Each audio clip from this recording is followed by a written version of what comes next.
Hey guys, welcome back, and again congratulations. If you have made it that far, you haven't made it that far, just go here. And I'm here to help you to understand what it takes to actually build a profitable business while doing microblading, because as we seen in the previous presentations, learning the skill and how to get certified is achievable, and it's quite easy step process.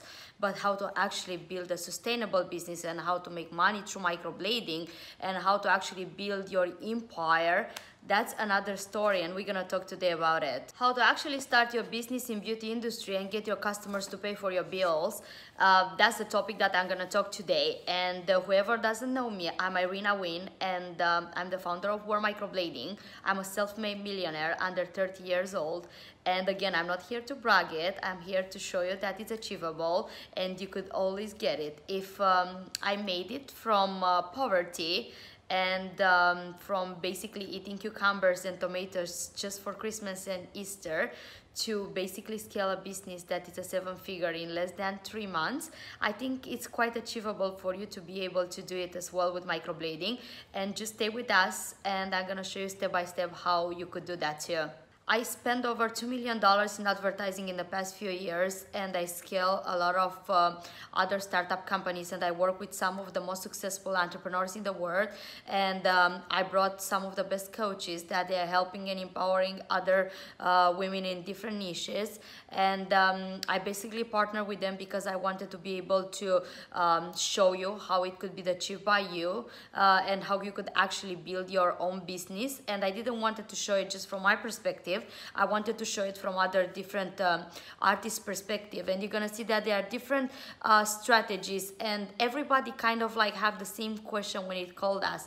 Okay, how do I get started? How do I get hired? How can I actually build a business after I get certified? So please make sure that you're paying attention, that you're watching this webinar, preferably to a computer, and just get a paper and a pen and just get notes and get distracted. Like don't go on social media, just took it away for a while, because if you're actually watching this webinar, it could really help you to impact your business. And if you're a novice and you're about to start and this is just the beginning of your path, or if you're already having a business or you're struggling, this is perfect for you, because it will show you a blueprint how to actually build your business from scratch and how to actually scale it to a 6 to 7 figure wherever you want to go with your business. There are a few questions that I hear every day. One of them is, I don't know how to start my business. I'm gonna make sure that we're gonna show you step by step how to start your business, how to actually get customers to pay for your service, and how to actually engage the market to buy a product. Another huge question that I always get is like, I don't know how to do the marketing and how to scale my company. I don't know how to actually run a business. I only know how to run eyebrows. I'm gonna make sure that I'm gonna show you the next steps, like how you could actually learn from the base what it takes to build a business. So just stick with us, and make sure that if you have any comments, post in the box below, and we're gonna go ahead and we're gonna answer all the questions as much as we can. Why would you listen to me is the main question that you probably have right now.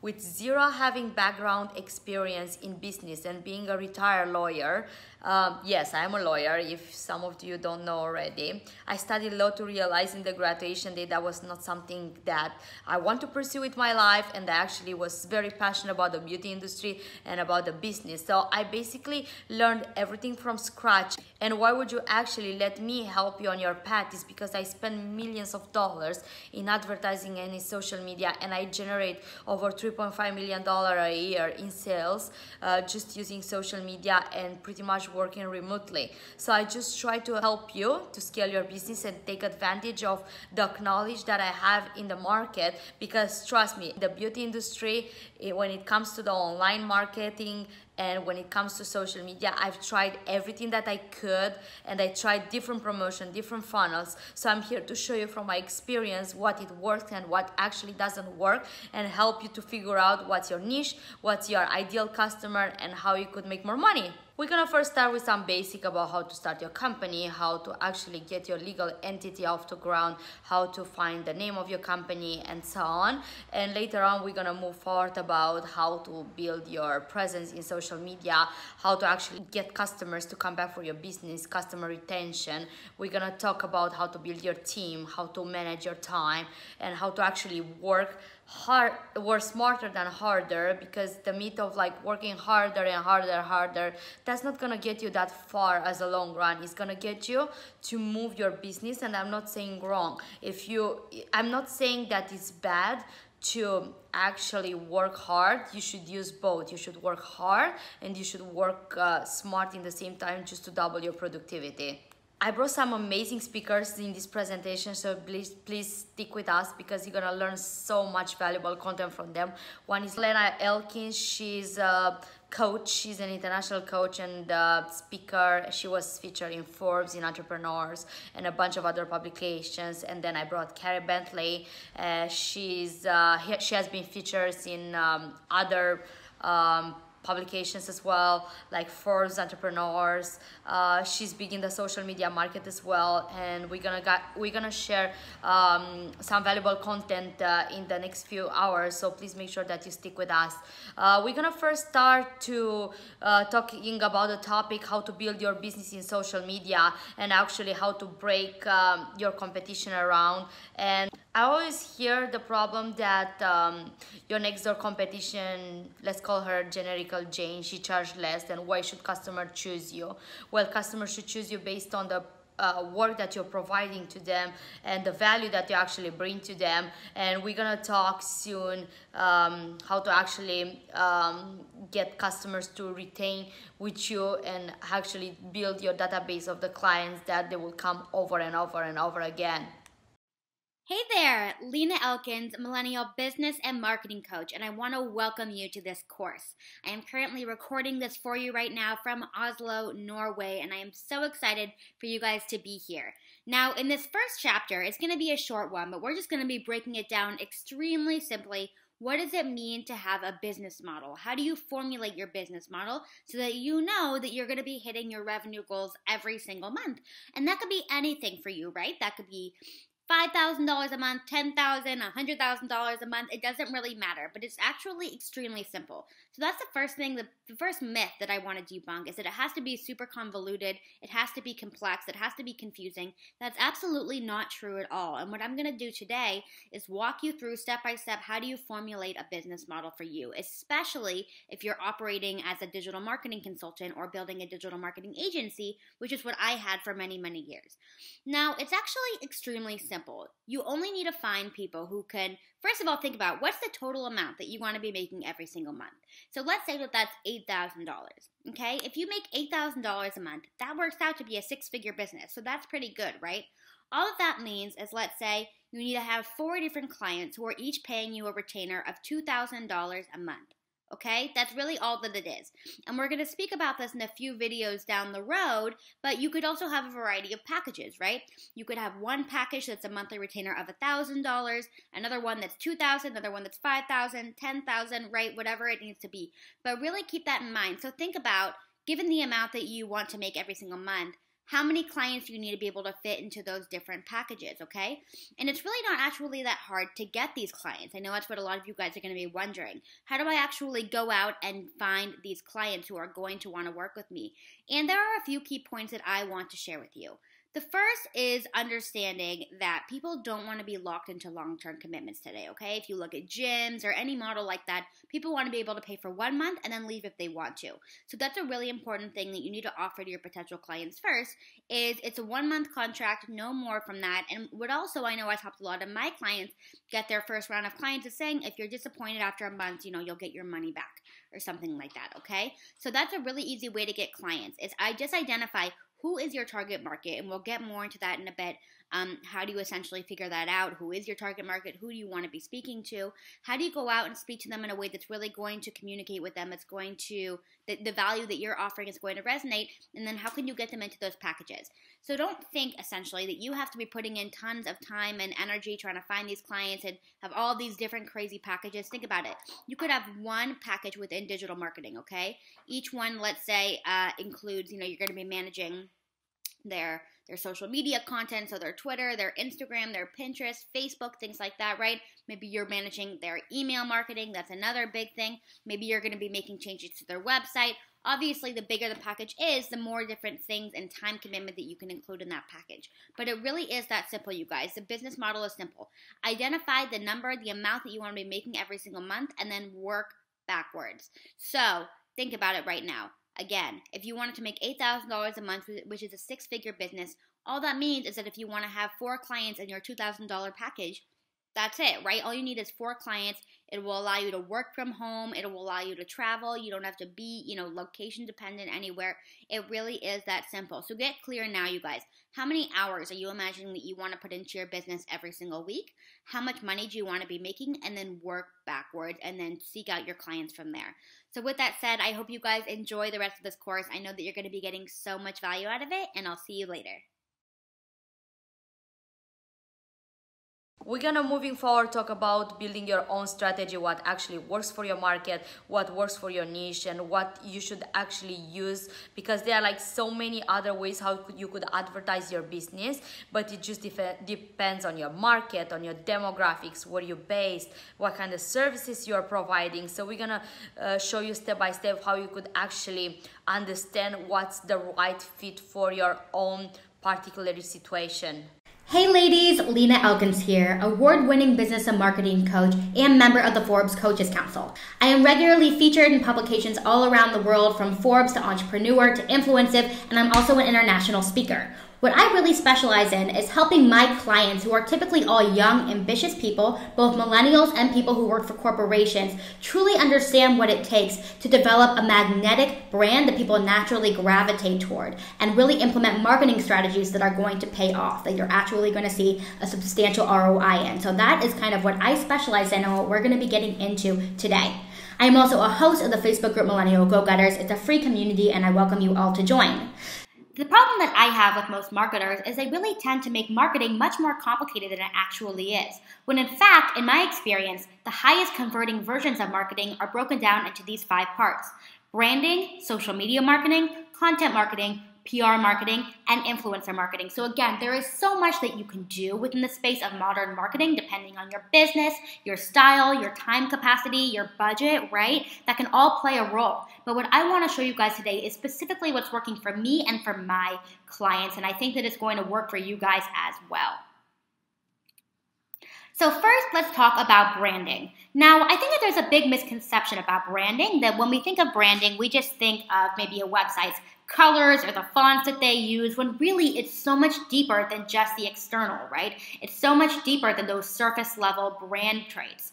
So what I really want you guys to ask right now is, what are your brand values? Thinking about this digital marketing agency that you're creating, what are your brand values? What are the deeper underlying ideas that you really care about beneath that, right? So I'll give you guys an example. In my business, I don't just teach marketing and business, right? I'm not just offering coaching packages. What I'm really offering is an opportunity for young people to transform their lives and achieve something on a much larger scale. That's my brand value, right? Or if you think about Apple, right? Like Mac computers. Many of us have Apple devices, right? Our iPhones. But when you think of their branding, you just don't think that, okay, most of their products are white and they use a certain font. You might think of them as very modern and sleek and cool and young and different, right? They never use those words anyway, but they're just automatic branding traits that you associate with them. That's what brilliant branding is. You want people to think about certain solutions in their life or achieving something and naturally associate that with you, which is why I'm going to ask you guys right now, what are your brand values, okay? The next question I want you guys to ask yourself is, how do you want your customers to feel when they learn about you? Do you want them to feel young, accomplished, loved, funny, successful, on the rise? How do you want your customers to feel about themselves when they learn about you? And now, how can you articulate those traits, right? Those things that you just described into colors, to language, to imagery, okay? How can you essentially express what you feel, what your clients can achieve with you through the lines without having to say it outwardly, right? That's what brilliant branding is. And now we're already about to move on to the next chapter. Again, we're keeping these short, but now here are some homework pieces I would love for you guys to now take on. Now, if you're thinking, I don't even know where to start, don't worry about it. What I would love for you guys to do is identify 5 websites of other social media marketing agencies or digital marketing agencies that truly stand out to you, okay? You don't have to reinvent the wheel here. If you know that something works really well for somebody else, there's a good chance that you can model some of those traits and apply them to yourself, right?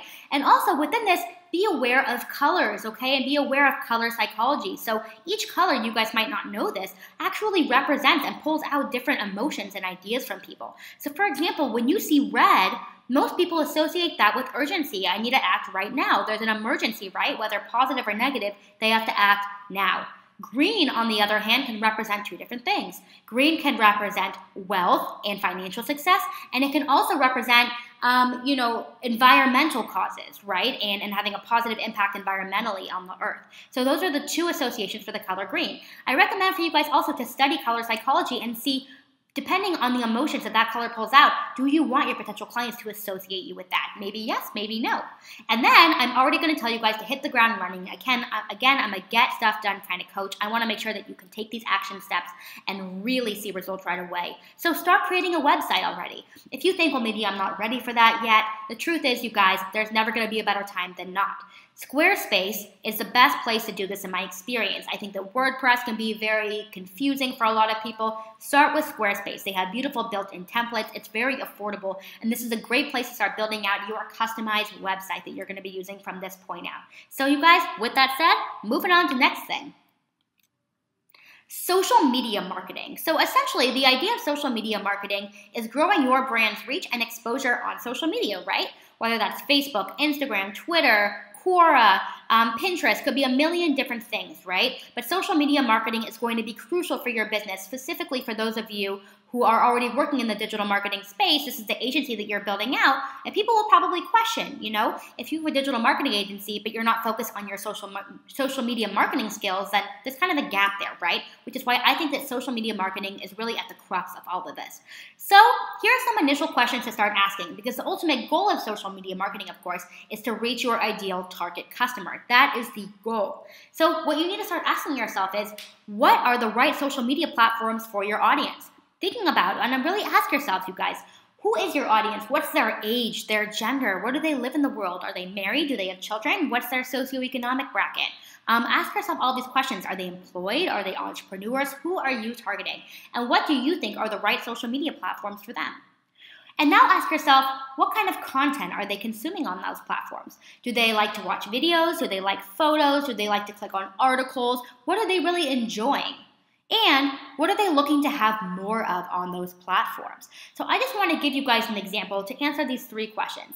Let's just say that you are a woman who's watching this right now and you are in your 40s. And similarly, you are also targeting female entrepreneurs who are also in their 40s and 50s, okay? You know that they're married, they have children. If that's the case, then you probably don't want to be wasting your time on Instagram, right? Which is predominantly young people, both teenagers and people in their 20s. That's probably not the right place where they're spending their time consuming their content.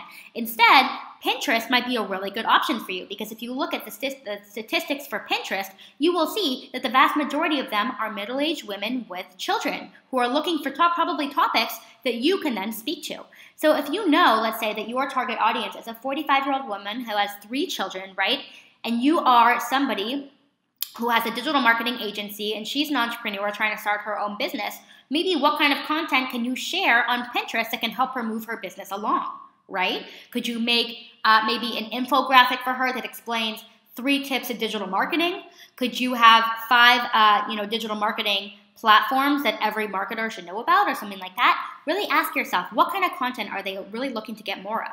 And then the homework is open up channels for each of these platforms. So for yourself, for your own brand, I would open up a Facebook page, a Pinterest page, all of these things that are going to be right and fitting for your audience, okay? So, and you, by the way, you can create, if you're looking to create beautiful banner images and everything like that, use Canva for all your marketing materials. It's 100% free, and it's a great graphic design platform for non-graphic design people, so I really recommend it.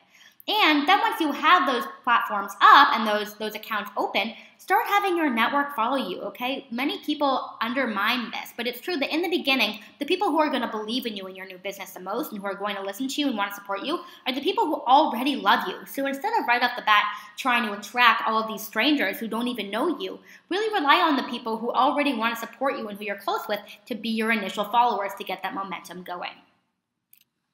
Moving on to number 3. Content marketing. So the initial questions that you want to ask, and by the way, before we get into that, let's just say with content marketing, what is it? Essentially, content marketing is sharing valuable content on social media that will allow your potential clients to really get to know you and to build that trust in you before they ever decide to invest in you. And the reality is that with social media today, with the internet, it's way too convoluted. There is way too much content. It's way too busy, which is why it's really hard to get people's attention right off the bat. You need to warm them up with content. Get them to get to know your personality, what you do, so that it's an obvious decision to want to work with you. So the initial questions to ask yourself are, what are you best at when it comes to content creation? Do you enjoy writing and blogging? Do you enjoy editing photos on Instagram? Do you like videos and editing videos? What do you really enjoy doing? And by the way, this stuff, all of it can be learned, but still thinking about your natural intuition, what do you love the most? And the reason why that matters is because so many people who are just starting marketing agencies tend to go out there and say, well, I'm just going to start doing everything because I see everybody creating videos and graphics and infographics and all these different kinds of things. I'm just going to do everything. You guys, only do the thing that you are best at and outsource the rest. That is the best piece of advice that I can give you here. Only put your time into creating content that you think you are really going to enjoy doing. Otherwise, you're going to become resentful toward the process, and it's not going to turn out as well in terms of quality. So what do you really love when it comes to content creation, okay? What content formats does your target audience most enjoy? So like we said before, some people prefer watching videos on YouTube or Facebook. Some people prefer GIFs or GIFs, right? Some people prefer just photos. Some prefer blogs. What is it? Short form content. What do they like enjoying the most? And what is your audience looking to learn more about in the realm of your expertise? Okay? If you can connect those dots, understanding what you're good at creating, what they really enjoy taking in, and what they're really trying to learn more about that you can offer, you'll never have a content marketing problem in your life. You're just going to keep serving them content and content and content that's going to be more and more valuable and make them think, oh my gosh, I have to work with this person, okay? So with that said, your homework is to create a list of content ideas that you think your audience would like to consume on that platform, okay? Start coming up with lots of ideas. So for example, if you're a digital marketer, maybe you could write 5 tips for writing better blog content, right? Or 10 influencers that you should be following within the realm of content marketing, okay? Start coming up with ideas that you think that your audience needs when it comes to marketing, okay? And now, see how you can take one piece of content from that list, write it, and then atomize it. And here's what I mean by that. Let's say that you write a blog post, right? And it's a really good blog post. It's 800 words and you really love it. Atomizing, what that means is now how can you break it up into little chunks and use it across your new social media channels, right? So let's just say you wrote a great blog post. Now you can take a quote from that and post it on Instagram with a really beautiful photo of yourself or of something else, right? Maybe you can do a live stream about it on Facebook. You can now take that one core idea, whatever it is that you wrote about it, and turn it into so many different types of content that will really perform well across these different platforms. Now, turn that into a content calendar so that you can maintain this consistency. You can't just write one blog post and say, okay, well, I'm good on my content marketing front, right? What I would do is really see what you can commit to. Can you create three new pieces of content a day? What can you do? And then really build out into a calendar and make sure that you stick to it.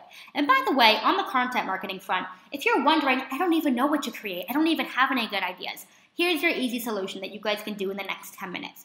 Head over to a website called buzzsumo.com, buzzsumo.com, and type in any topic that you want. So you can type in content marketing, for example, and what it's going to show you is all of the most trending content right now around the area of content marketing so that you know, wow, if other people are really excited about these particular topics or questions within content marketing right now, because you can see how many people have shared it, have liked it, then wow, maybe you can model that idea, right, and turn it into your own. So again, you don't need to reinvent the wheel. Use sites like BuzzSumo to see what's already working and then turn it into your own. Now let's get into PR marketing, public relations, okay? The whole point of PR is to, again, grow your reach. So these are the initial questions that I want you guys to ask. What media outlets, as in what publications do you read, or blogs, or YouTube channels, or Facebook profiles, or anything like that, is your target audience currently spending a lot of time on? Okay, so think about influencers in your space, or these big outlets, for example, Forbes, or a big YouTube channel, okay? Where do you think that your audience is spending their time on? And then think, which of these can contribute to?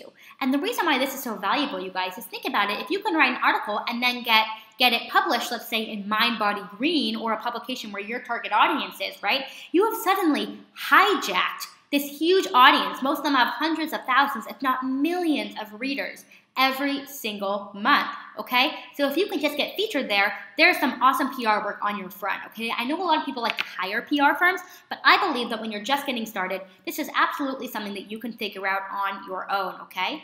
So what I want you guys to do homework-wise here is identify 3 to 5 publications that you think that you can submit something to and really hijack their audience, okay? And if you guys, by the way, are thinking, I'm not good enough for this yet, I don't have the skills yet, that's not true, you guys. All you have to do is be half a step of the person who you are speaking to. Okay, that's it. You don't have to be the expert. You don't have to be the Beyonce, whatever it is that you're doing. You just need to be half a step ahead. So think, based on the questions that you already know people are asking or missing in terms of your audience, how can you now give them the answers in the form even of a 500-word article that you can then pitch to a publication, okay? And now what I want you guys to do is identify the content that performs well on these platforms and then really model it after that. So again, if you see that one article is performing really well on Mind Body Green, how can you model that in terms of the same length, maybe around the same topic, but a different opinion or perspective, right? That kind of a thing. So that's what I really want to encourage. And then what I want you guys to do is create your own piece and pitch it. Don't be afraid, just go for it. Most people are so scared to reach out to these publications that very few people are actually doing it, and you will be surprised how many of them will say yes. So imagine if even a week from now, you would have crafted a piece and it has gotten accepted into a publication, really positioning you as the expert of that space and allowing you to really get in front of their huge audience. That's a huge opportunity. Now, influencer marketing. Influencer marketing is essentially the idea of partnering with people in your space who already have big audiences and then seeing how you can help them so that they might introduce you to their audience if you guys can collaborate in some way, okay? So here are some initial questions that I would love for you guys to ask yourselves. Who are the thought leaders in your industry who are just a few steps ahead of you? Again, they don't have to be the biggest or the best, but who are they who are just a few steps ahead of you? And how can you add value to their lives so that they'll want to partner with you? Okay, think about that. Maybe you can ask them, hey, can I write an article on you for my blog? Can I interview you? That's a really nice thing, right? But identify what they're experiencing, what are the gaps in their business, and then how can you go in and help for free and really begin to nurture that relationship, and that will open the doors to all kinds of partnerships and collaborations, okay? So what I have and what I recommend that you guys do too for your homework is to create a spreadsheet of various influencers, okay? And then craft pitches to send them to describe the free value that you can bring to them. And then again, you guys, send them. You are ready today. You have got this, okay? So anyway, these are the 5 different points that I wanted to share with you guys, how you guys can start thinking about your digital marketing efforts going forward and really getting your business on the map.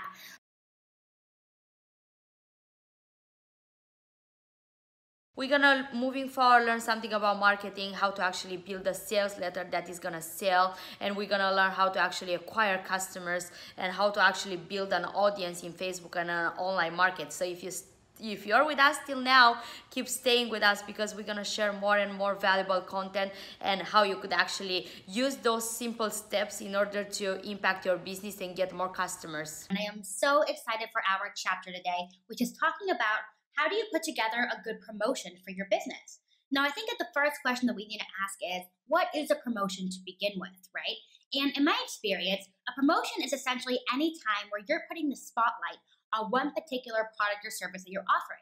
So that could be with a special discount, that could be a unique one-time offer package that you're offering right now, or just a new offering that you're offering in your business. So for example, if you're a social media marketer or a digital marketer, right, and now you're a first-time offering social media services in your business and you want to really promote that and say, this is the monthly retainer and package that I'm offering for social media, then you want to share that with the world, right? And you want to make sure that the right people can see it so that they can really resonate and want to invest in you. And in my experience, there are plenty of different ways to have successful promotion. I have had promotions that were 48 hours that ended up producing hundreds of thousands of dollars. So there are definitely ways to do it. So I'm just going to share with you guys some of my favorite ways. And as somebody who, before I was a business coach, I actually ran my own digital marketing agency. Many of you guys might not know that. But while I was doing that, I know something that really worked for me was creating a really highly valuable free piece of content, then sharing it with my community before ever asking them to invest in me. Because the truth is, when you're new in having your business and you don't have that brand recognition yet, you're going to need people to get to know you first and to really trust you first before ever wanting to invest in you at that high price point, right? And the best way to do that is to offer a really great high value piece of content, like a webinar, for example. And that's a great way to get those hot leads in the door who you think are going to want to buy and invest in your special promotion. So for example, let's say you're doing social media marketing again, and you want to do a free webinar on top Facebook ad strategies to look out for in 2018. Free webinar, anybody can sign up. Well, now everybody who's on that webinar is somebody who might want to invest in you, right?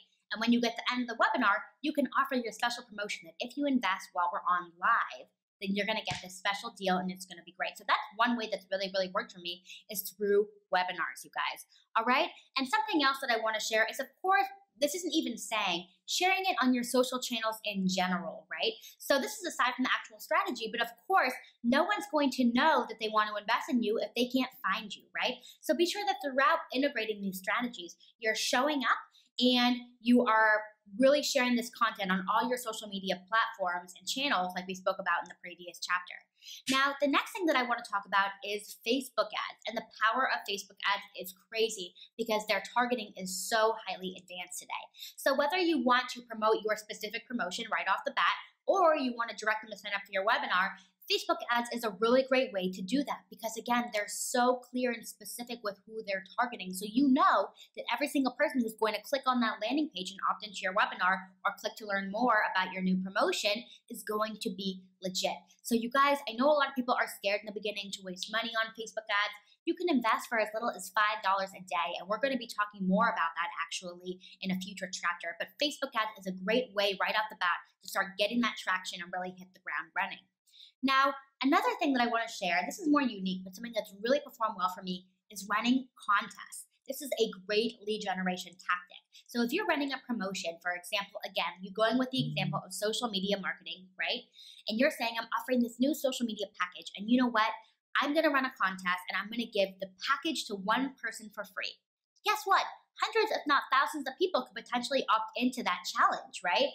And now one person will win, but you have all these really warm leads now who are still eager, who you know are interested in the package. Now all you have to do is convince them to buy it, right? And that's in the form of sales pages, videos, following up, so many other things that we'll be talking about later on. But this is something to think about. How can you run a really fun contest to really get this engagement going, you know? So that's the next thing that I wanted to share with you. And the next thing that I want to share is not being afraid to partner with local businesses who might want to share your promotion as well. We spoke about this previously, but the value in having these partnerships and influencer marketing is so incredible today.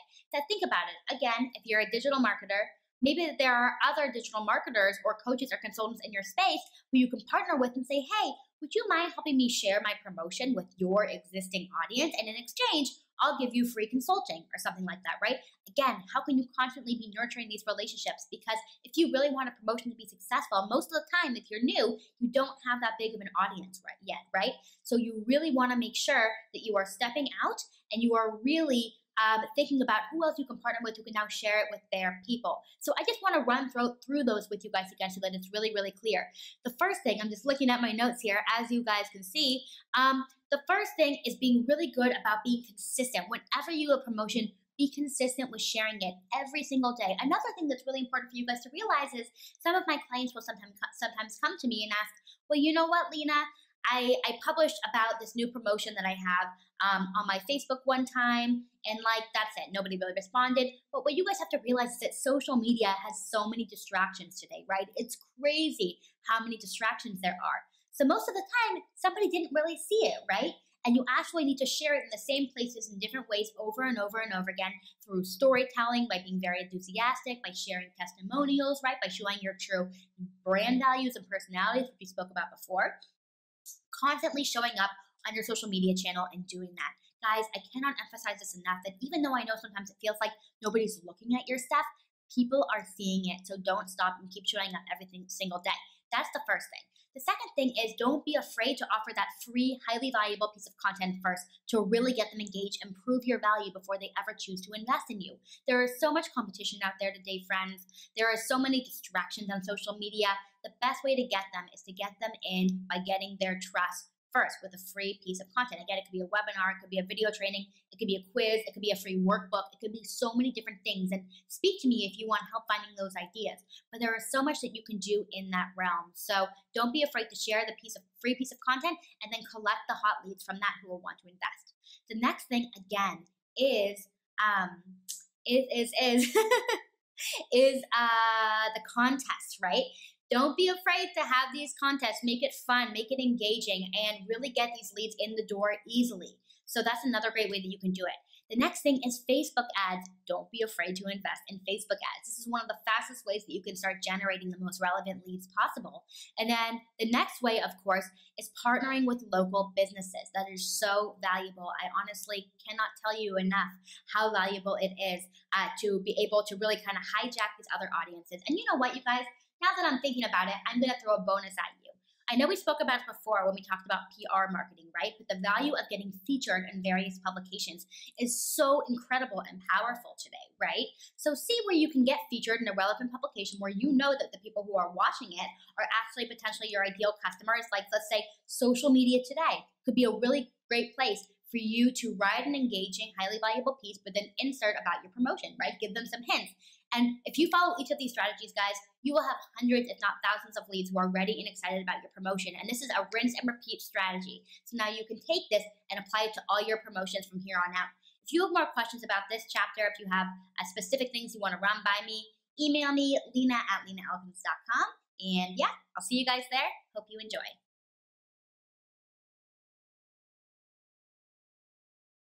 Now, this chapter is going to be a little bit different, and I'm actually really excited to show this to you guys because we're going to do a hands-on demonstration. I really believe that this is going to be the best way to explain this to you guys, and I've actually never done this before, but I am taking you behind the scenes of my Lead Pages account. Now, before we get into what Lead Pages is, let's first talk about landing pages in general. We all know what a landing page is, I think, but just to make sure we're all on the same page, you know, maybe you're scrolling through Facebook and you see an opportunity to opt into something. Maybe it's a free ebook or a workbook or a video training, and you click on it, you go to a page, and then it tells you maybe a little bit about it. You enter your email address, your contact information, everything like that. You enter, and then you receive the free piece of content. Now, that's what a landing page is, and this is absolutely the #1 and most essential way to collect leads for your business today, no matter what you're selling. Whether you are selling, oh, I just realized for a second, you guys, this is actually one of my clients. Let me log into my account here. I was just looking at her stuff earlier today. But essentially, this is the best way for you to be able to collect the right leads for your business. And through Facebook ads and everything like that, which we'll be talking about soon, you will be able to create these extremely easily and collect the right leads for your business. And so, of course, today in 2018, you never want someone to just go to your website and that's it. You want to actually make sure that you're capturing their information, right, so that you can follow up in various ways. So this is what I'm going to show you today, essentially, how do you create a landing page? Because I think a lot of people think that it's extremely complicated, it's difficult, it's too techy, when really it's not. And I'm telling you this as a business coach, I am not very techy. And so I always look for the easiest tools to use, for the best tools, and also for oftentimes the most affordable tools, because we all know when you're just getting started in your business, there's no reason to invest tons of money in software when you don't even know if it's going to work yet, right? So when it comes to building out landing pages, there are tons and tons and tons of different options for you, okay, for different kinds of software that you can use, and the most popular one is probably called ClickFunnels. ClickFunnels is an amazing tool, and it's also a little bit pricey, okay? I prefer Lead Pages. It's a program that I've used for a very long time. It's super user-friendly, it's affordable. I'm not sure exactly what I pay for it, maybe between $20 and $25 a month. So it's very, very affordable. It's easy to use, beautiful templates. And now what I'm going to show you guys is exactly how you build this out for your clients, okay? So this is going to be really, really easy. And just so you know, this will be great for you to use as an agency to collect the right customers for you. And this is also something, depending on what you're doing in your marketing agency, that you can do for other clients, right? So you could actually build these out for your clients if they also need essentially help putting together this lead magnet system, okay? So all you have to do is create a Lead Pages account. It's just leadpages.net. And this is, as you can see, I have created tons of landing pages over the years through them. But in this case, all we're going to do is go to create a new lead page. So we're clicking here. Sometimes it takes a few seconds to load. And now what's so amazing is they give you literally hundreds of options depending on what you're selling, okay? And what's really great, as you can see, you can sort by the highest converting, the most recently uploaded, or, you know, they have all templates here, or you could do one specifically for an app that you're, you know, offering. Maybe you're an author selling a book, a blog, a business, right? So many different things. So knowing that we're a business, right, and you're probably trying to attract clients into your digital marketing agency, this is what we're going to go for here, okay? We're going to go for the one where it says business. Of course, you don't have to choose one under the business category, but it makes it a lot easier, right? If you just know that for a fact that these templates convert, they work, right? So that is really, really great.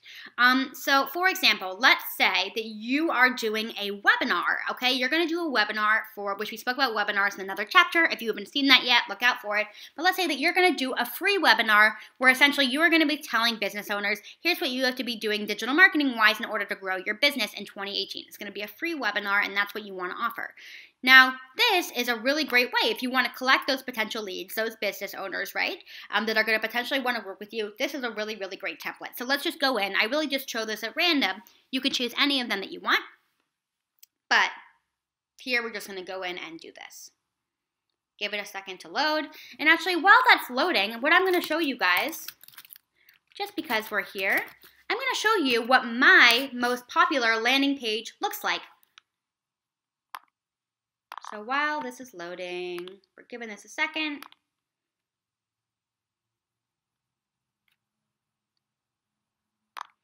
Okay. Giving it a second. In the meantime, be thinking about what are landing pages that you have seen that you really, really love, things that have really stood out to you. As you know, some of them have videos, some are more text-oriented, some have great photos, right? So really get clear on what do you love about landing pages. And as you guys will see, when you have a Lead Pages account or any of these software tools, really, sometimes it takes a few minutes to load. So what I'm going to show you guys here, while this looks like it's still loading, I'm going to show you guys my landing page that does really, really well. Hey there, Lena. So as you can see, this is it. And what I offer here is the 10 most essential steps to launching your first ever online business. Now, I'm going to show you kind of the anatomy of this and why it works so well. First of all, we have a video here of me speaking. So it immediately gains that trust, right? People see me, they know it's a real human being who made this. I'm introducing myself, and I'm immediately building that relationship, right? Which is so important. So this initially, when they see a human face, it instills a lot of trust. If you're still a little bit nervous about making video, not a big deal. You could have just a photo here, but it really helps a lot. Your conversions are going to go up if you have a video here, okay? And then as you can see, the free cheat sheet reveals, and then it's this really, really easy description, right? And so basically what I like to say is, yes, you're going to get this free cheat sheet, but I'm also going to give you even additional value. So 100% free access to my exclusive video series on how you can implement them today, even if you have no entrepreneurial experience, right? And then it's super simple. Have a big arrow. You have this, and then look at how easy this is. Now, right now, I know it looks like 0, 0, 0, 0, but that's because I'm on it. Normally, if you clicked on it, it would actually have Lena Elkins here. You would have an automatic timer, okay, which is really, really great. So it might count down that this is only available for, let's say, 20 minutes or 30 minutes or whatever it is. But you can set that up evergreen so that it instills that scarcity every single time. Again, that timer goes in here. And then I like to give a little 3-part description of what people can learn in it, okay? Secret number 1, they're going to learn these 3 different secrets in this training, and it really is that simple. Again, they can click on this again. And then all they have to do is enter their information, and it immediately goes to their email address. Now, saying here, okay, now we're going back to our example, right? So we are going to go, for example, and we're just going to walk you guys through exactly how you can edit this so you really can see how simple this is, okay? Twiddling our thumbs. Feel free to skip ahead if you don't want to wait during this time.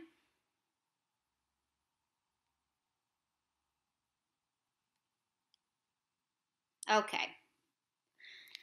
So here we are. I'm just going to show you guys. So they already give you this great template, right? And so if you were going to create a webinar, you could literally just take out this Tim Page's stuff and put in your own. So again, look at how easy. We're going to say Lena Elkins example, right? And then you could say the foremost, so you can literally edit it however you want. Now let's just say you want to change the color here or the font. All you have to do is highlight it and then look. Here are all of the different fonts that they have.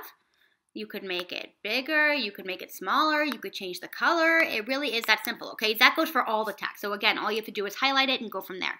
If you want to change the photo, super simple. Click on the little photo. You can add any photo that you want. You can upload it from your computer, okay? You can edit this information. Again, I'll show you how you do the evergreen timer. So again, this is an automatic timer. That will make it super, super clear that, wow, okay, they have to act now. They can't opt into this webinar a year from now or a day from now. They have to do it now. So you click on that, and then you click on the little calendar guy here. And then you want to click on Evergreen. If this is going to be a live webinar, so let's say that you know it's going to be next Tuesday at 4 p.m., you can put in here, next Tuesday at 4 p.m., and it'll automatically have that right countdown. But if you want it to be on Evergreen, as in if you're not doing a live webinar, but it's something that is already recorded, then you would want to go to Evergreen, and you can say that I want it to be 2 hours and 14 minutes, or 2 hours and 12 minutes, and then this is what it's going to look like, right? And then it's going to count down. Really is that simple. And then all you need to do is you can edit in any text that you want, and then you probably are wondering what happens, how do you set this up? So you want to make sure that this automatically triggers to your email autoresponder to make sure that when people opt in, it triggers your email so that it automatically sends them the free piece of content that they requested, right? So all you have to do is go here. Again, you can edit all of this. Click here, double click again. And then where it will take you is here. So when essentially somebody opts in, puts their email address, phone number, name, whatever you want, and you can put that in here with fields, see, you can add whatever. But if you want them to notify you, that's great. You can just give them the email address that you want. And what you're also going to want to do is connect it to, if you have a MailChimp account, a ConvertKit account, whatever you want. You just want to make sure that that is ready to go. And then for actions, essentially, when they enter in their information, the next page, they can take them to an automatic lead page. It's thank you page. It's up to you. You can create your own thank you page if you want to create another URL. So let's say that you do want to create a thank you page. You can still create that inside lead pages, and then you can just connect it here, okay? So it really is that easy, you guys. And then again, it turns out to be something beautiful that you can run through Facebook ads. You can have on your website as a pop-up. You can use in your content marketing. There are so many different ways that you can create an amazing landing page. Again, super easy. I mean, it took us like 5 minutes to walk through this, right? So it's really, really easy to do. There's no reason that you guys can't do it. And again, this is going to be the #1 way for you to collect the right leads for your business. So with that said, let me know if you guys have any questions, and we'll talk soon. Today in this chapter, we are going to be speaking about email marketing. We're going to be saying, what exactly is email marketing? What is an email autoresponder? What do these platforms mean? There's a lot of buzz about email marketing today. So today we're going to break it down step by step so that it's extremely clear not only how it works, but how you can now take these core principles and apply them to your business to have the biggest, most maximum effect.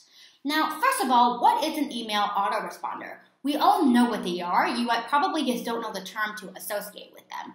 But we all know that maybe on Facebook, you see a webinar training that you're really interested in, and so you opt in to receive that webinar training. You enter your email, and then immediately via email, you receive an email saying, here's your free training, right? That's an email responder. It's essentially when you set up automated emails that get sent out in mass that can feel really personal to you, okay? But that way you, as a marketer, you're not investing tons of hours every day, sending out broadcasts, doing all of this live stuff. You can focus on what's most important, which is showing up for your clients and really being there to help run other aspects of your business while your email is essentially automated. So there are all kinds of different software tools that you can use to manage your email marketing, but it's really important that you establish this now when first getting started in your business so that you can really manage your growing email list in a highly organized and strategic way. Now, the thing is, right now you might be thinking, why can't I just use Gmail or my regular business email to email people who are interested in my work?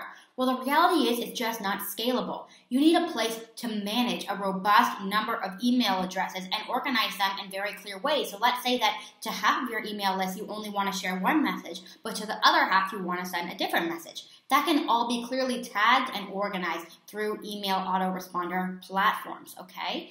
So there are tons of different tools that you can essentially use to do this. My personal favorite is ConvertKit, and I'm going to be telling you guys more about ConvertKit in a second. But first, what I want to say is that don't use MailChimp. Now, a lot of people might be thinking, well, of course I know MailChimp. You should use MailChimp to begin with. And it's true that it can actually be considered a really amazing beginner's tool. So if you're brand new and you're just looking to really dip your toes into the world of email marketing, MailChimp seems like a really good option, since up to the first 1,000 subscribers, it is free. But what I'm telling you guys right now, and I know this actually from my own experience, is that when you start out with a tool like MailChimp, eventually you're going to outgrow what it's capable of doing because it is a beginner's tool. Its functionalities are actually very limited. So once your email list continues to grow and grow and grow, you want to send out more technical things to your list. It really can't handle what you need to be doing. And then the big headache then is then you have to take all of your content, all of your lists, all of your previous emails from ConvertKit and then transfer them over to a more robust tool that can actually handle it at that level. Now, that might seem like an easy thing. You'll just deal with it down the road, but it's actually a really big headache. And most likely, you're not going to want to do it yourself. You're going to want to pay somebody else to move everything over, and that's really expensive. So even though MailChimp might seem like a good option to you now if you're just getting started in the world of email marketing, I'm going to recommend you just start off with something a bit more robust. Even if it's a bit more expensive, it's a bit more difficult to learn, it's going to be worth it in the long run because you don't want to deal with that a few months or a year from now, okay? So how email marketing works is actually extremely easy. Somebody opts into a free piece of content that you might have or into your weekly newsletter, right? They choose to opt in to join, and then they automatically receive that free piece of content, and now you have them on your email list. Now, like I said before, you can send out these emails at mass scale that are either live broadcasts, as in you might write an email today, hit send, it goes to your whole list, or they can be an evergreen. They can actually be automated and scheduled ahead of time. And that's when sales funnel will come into place. So just to be clear, there are two main core functionalities within email marketing. There's the automated side, right? And then there's the live broadcast side. And I'm really simplifying it. Of course, within email marketing and depending on the software that you use, there are so many different core functionalities, but I want to keep this video really simple for you guys so that you guys can understand the core and how it can really apply and help you in your business.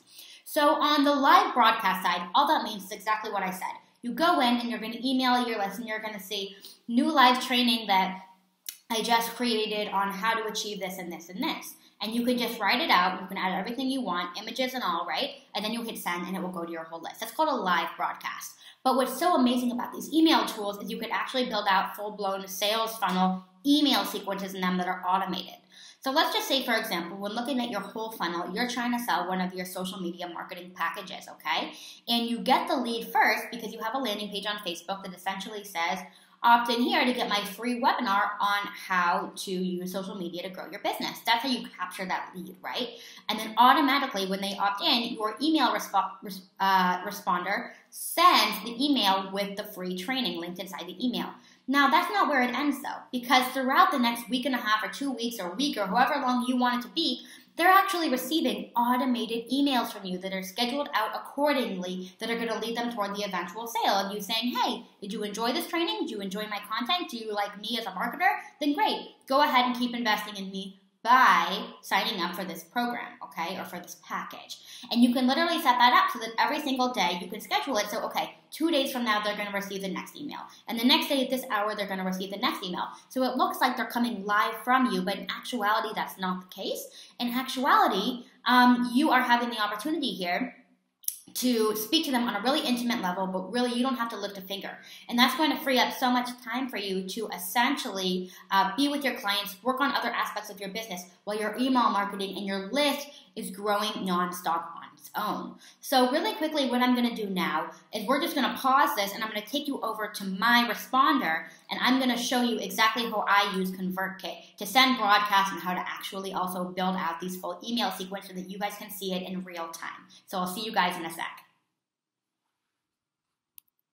Okay guys, and we are back. Now I just logged into my ConvertKit account because I want to show you how easy it is to really send out these live broadcasts. Now all it really takes is, and I'm just in one of my accounts right now because I actually have multiple ConvertKit accounts because it is so robust. But anyway, this is how easy it is to set up. So let's just say you want to send this email to all subscribers. Then that's great, right? But now, let's say that you don't want to send it to any of the people who are subscribed to this sequence. Maybe they're going through a certain sequence like how to sign 4-figure clients every week. Everyone who's in that sequence, you don't want them to receive it. So that's just going to go to everybody else. You would just go to Add Filter, Next Step, and then all you have to do is go ahead and create the content. So then you could say, you know, whatever you want. Hi there. And they just give you this new broadcast example. And then you can say, hey, Lena here, whatever you want, right? And then all you have to do is go to Next Step. When it's feeling ready, go to Next Step. And then how easy is that? Now you can send it to everybody, okay? If you can send broadcast or you can schedule it. So now let's go to sequences really quickly because this is what I was telling you guys about before when you have these automated sequences built out that are ultimately going to lead in sales. So I have tons of sequences, but let me just show you guys one that I recently created. So as you can see, 304 people have already opted into the sequence, which is so cool. But as you can see, we have 1, 2, 3, 4, 5, 6, 7, 8, 9, 10, 11, 12 emails in this sequence, okay? It's a lot. And you can see exactly how it looks here. So in the first email, they're going to receive it immediately, right when they opt in. And here's that first email. Now on the second one, they receive it by a day later and so forth, right? And it eventually leads into the sale.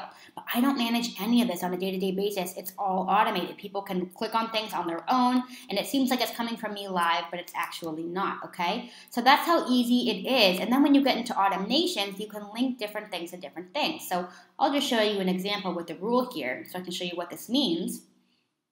So essentially, let's see, when somebody subscribes to one of my forums called Webinar, I also want it to automatically subscribe them to a sequence that's also called Webinar, okay? When somebody clicks on a link that they're interested in my master course, right, then at that point, it's going to add them to a tag that I've made called Interested in Master Course. It could be anything, right? So when somebody subscribes to this forum, 4-figure clients every week tripwire, it's going to subscribe to this sequence webinar replay. So you can set it up extremely easily, and I love this tool because its tagging functionalities are so simple. It's so easy to organize your list no matter how big it gets. So this is what I recommend for you guys. Hope that this is helpful, and I'll see you in the next chapter.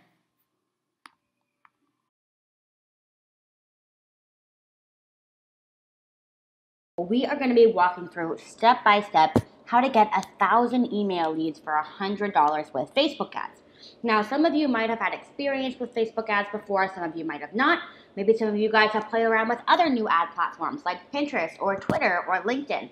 What's so cool is that almost every single social media platform today is really focusing on the ad spend, right? They have these incredible ad platforms today. And the problem with that to the same degree, though, is that if you are going to be spending time on these social media platforms, and you're really going to be investing and making it work and growing your exposure through that, it's essential to realize now that social media has become, from a marketing standpoint, a pay-to-play game. You cannot just show up on social media anymore and expect that you can share organic content and it's going to work out really well. Today, what I like to go through today is showing my clients exactly how they can instead focus on ad spend. How can they utilize these paid media platforms, but in a really affordable way. We're only paying maybe a few bucks every day and really having the biggest impact. So this is exactly what we're going to be walking through today. Specifically, what it looks like, what a Facebook ads funnel looks like, what the user experience looks like, as in we're going to put ourselves into the shoes of the customer. Then we're going to be going through the anatomy of a high-converting sales page and a Facebook ad, and then we're going to get into targeting. How do you specifically target the right people for your audience using Facebook ads? So here's the funnel overview, you guys. I think a lot of people tend to get confused or overwhelmed when they think about what does a social media funnel look like, but it's actually extremely simple. So pause for a second and stop thinking from the perspective of the entrepreneur and start thinking about the perspective of the customer, okay? If you're going through, let's say you're scrolling through Facebook one day and you see an ad, right? That's the initial exposure. That's the first time that person has you have ever seen that person's ad or that this company exists, right? So that's where it starts. You see the ad, and then when you see the ad, you probably might read the copy, right? Text on top of the image. You might be really brought in by the image. It's probably the first thing that caught your eye, right? Then you read what it's about, and then when you feel like you can trust it enough, that's when you decide to click on it. Now, when you click on the ad, it will typically take you to a landing page. We talked about this before, right? All that means that the one pager where you might enter your email address to learn more information, to get a free training. It could be so many things, but that's the lead capture, right? So once you click on that, it takes you to the landing page. You fill it in, and that's when the conversion happens. Now, then, of course, it gets into the autoresponder via email. We spoke about that before, so we're not going to be getting into so much detail there. But the key here, you guys, is nailing the combination of the landing page and the ad itself. That's what's going to get you these crazy low conversion rates, which is what we're all going for, right? And generally, a lot of people come to me and they ask, what is typically a good cost per conversion via Facebook ads? I think that most people in this space will tell you today that anything below $5 is actually really solid, but I disagree with that. I think that that's a little high, and I think that generally you should always be shooting for below $3. If per conversion they're only charging you less than $3, then you're doing okay. But I'm going to be showing you an ad that is below $1 for me right now that is doing really, really well, walking you through the anatomy step by step so that you could see exactly what works and how you can now model this and do it yourself. So with that said, we're just going to zoom out here, guys, and I'm really going to take you into my ads manager and show you how this works. Okay. Get rid of this guy now. Okay, so of course, this is an example, right? So here's one of my ads. When you're scrolling through your newsfeed, you might see this. Now, I am very intentionally chose this bright blue color for an image. This immediately grabs someone's attention, right? It's a pattern disrupt, especially in the middle of the winter when people might feeling, you know, they're in the rain, they're in the cold, and they see this beautiful tropical photo. It's immediately going to catch someone's attention. It immediately gets them to start future tripping, thinking about what's possible for them. And then in my copy, as you can see, I made this very specific to them. It's not necessarily short, it's not necessarily long, but the whole point is that it's supposed to feel like I'm really, really speaking to them, and it really breaks it down specifically what they are going to get from this, while also showing my personality, showing why it's different, right? So, what's up, fellow 20-something? I have exciting news for you. More and more millennials are building six-figure online businesses with nothing more than a laptop, and you can too. So that's a bold statement, right? You always want to open up with something that's going to make people think, wow, I want to know more. That sounds a little intense, right? And that's going to get them to keep going down and reading. So it makes it very, very clear. You guys can pause this. You can read in detail what it says. And then when they click on this, essentially, right? And then you can see free, 10 steps to launching an online business. Nothing fancy. Make it very clear exactly what it is. And in Facebook, you can add all of this, okay? And then that obviously takes you here. So when you click on that, I think I've shown this to you guys before, but this is the landing page that it takes. It's a video of me explaining exactly what it is, shows my personality, shows my office, really builds that trust, right? Because when people see a face to it, they're naturally going to want to learn about you more. They're naturally going to trust you more. So the free cheat sheet reveals the 10 most essential steps to launching your first ever online business. And then really obviously, you know, in a big yellow button, you can opt in. So here we spoke about this before, but this is an evergreen timer. So essentially every time that somebody clicks on that, it restarts at about 23 minutes. So it essentially looks like this training is only available for the next 23 minutes. It really instills that fear of scarcity and like you need to act now, right? So then I include 3 steps for what they can learn, and then get your free cheat sheet again. So then it's really easy. Again, first name, last name. Oh, God.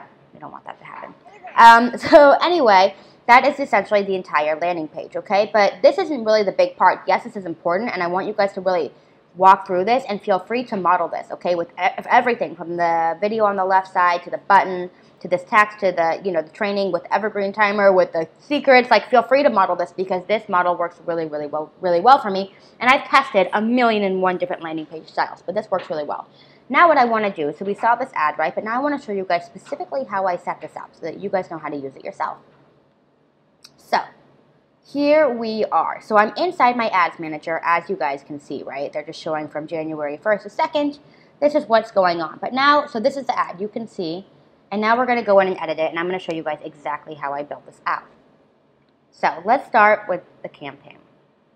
So essentially, when you go in to make an ad, you can do it however you want, okay? But how I like to set it up, sorry guys, just loading.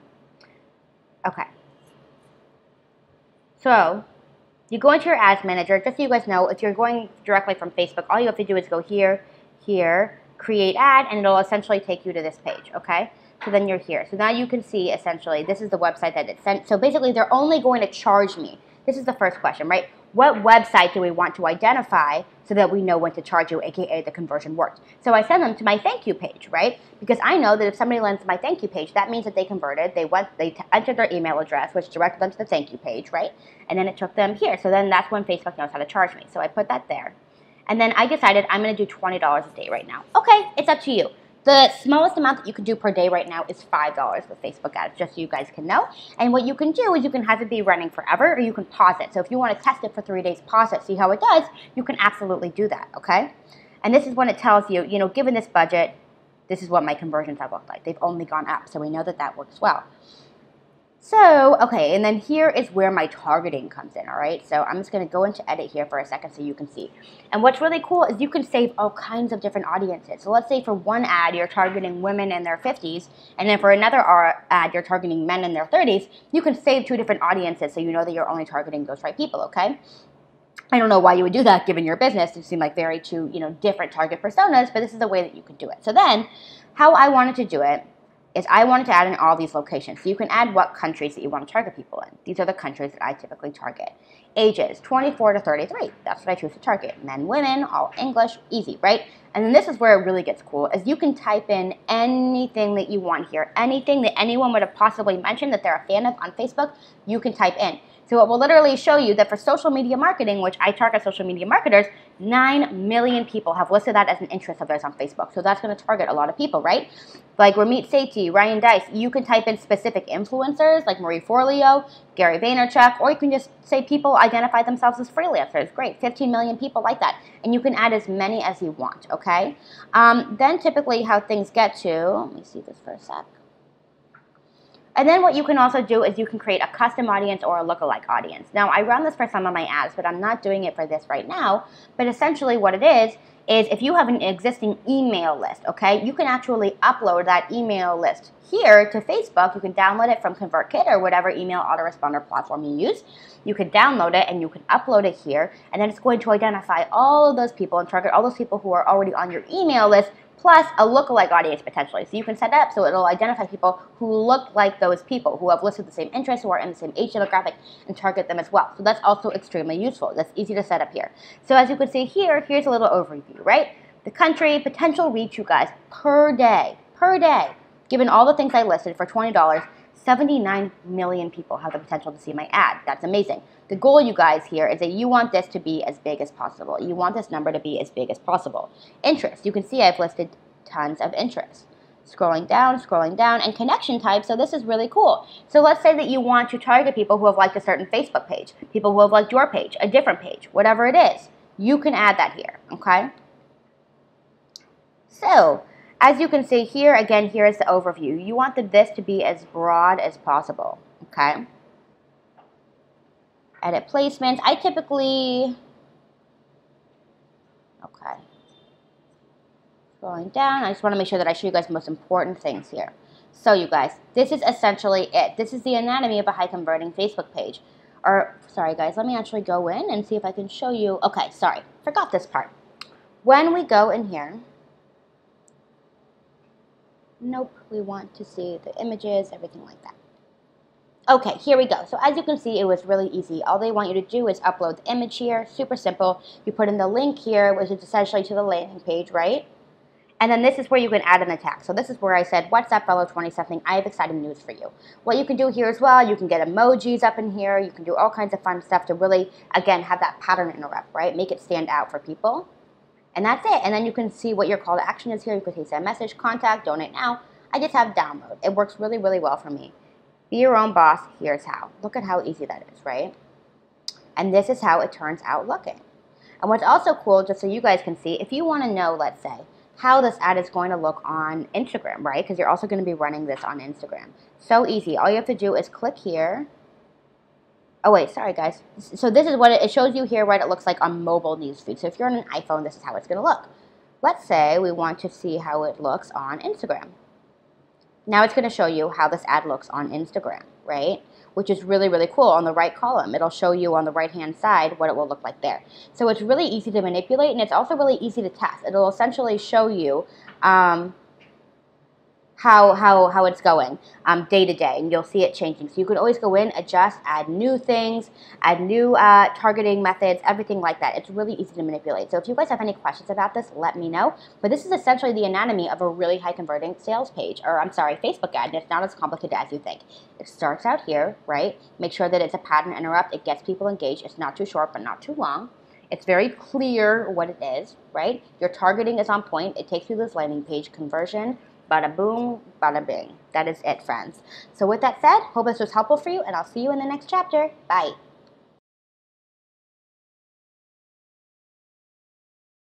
In this chapter, we are going to be talking about market research. Now, for a second, some of you guys might be thinking, wait, I don't even know what market research is. What does that entail? It sounds really complicated, and it's actually not. Really, all that market research entails is you understanding who are your competitors, what else is going on in your industry, what kind of services or products are other people offering, right? What do their prices look like? What are the customers in this industry like, right? What are they looking for? What are their needs? What issues are they trying to solve by being involved in this industry? What price points are they willing to meet, right? So that's what you have to think about. And if you can have a clear understanding of what's going on in your industry, right, then it's going to be really easy for you to position yourself in a way that's unique and that's going to be fully accepted. Because the worst thing, in my experience, that a business can do is show up with a product or service that isn't needed, or that's too expensive, or that's too cheap, or whose branding also isn't on point, right? So, but because you didn't do any market research, you didn't do any background research beforehand, therefore you're going in kind of blindly and you're going in kind of ignorantly, right? So if you don't have that basic knowledge, then it's going to be really easy or really challenging for you to show up and make a powerful impact right off the bat. So that's why conducting market research and having a clear understanding of what's going on in this space is so crucial before ever launching your products or services, because again, it's going to allow you as the entrepreneur to show up in the best way, in a way where you're positioned correctly and you're positioned to succeed, okay? And so market research, however, isn't that complicated. There are lots of tools to help you understand what's going on in your industry, but before we get into those tools, I would really love if you guys would actually write down each of these questions. I have a list of questions for you, and if you guys can answer just 3 points to each of these questions, it's going to be easy for you to understand your industry quickly. So write down each of these questions and then write 1, 2, 3. So allow yourself to write 3 answers for each of them, okay? So the first one is, who are your direct competitors?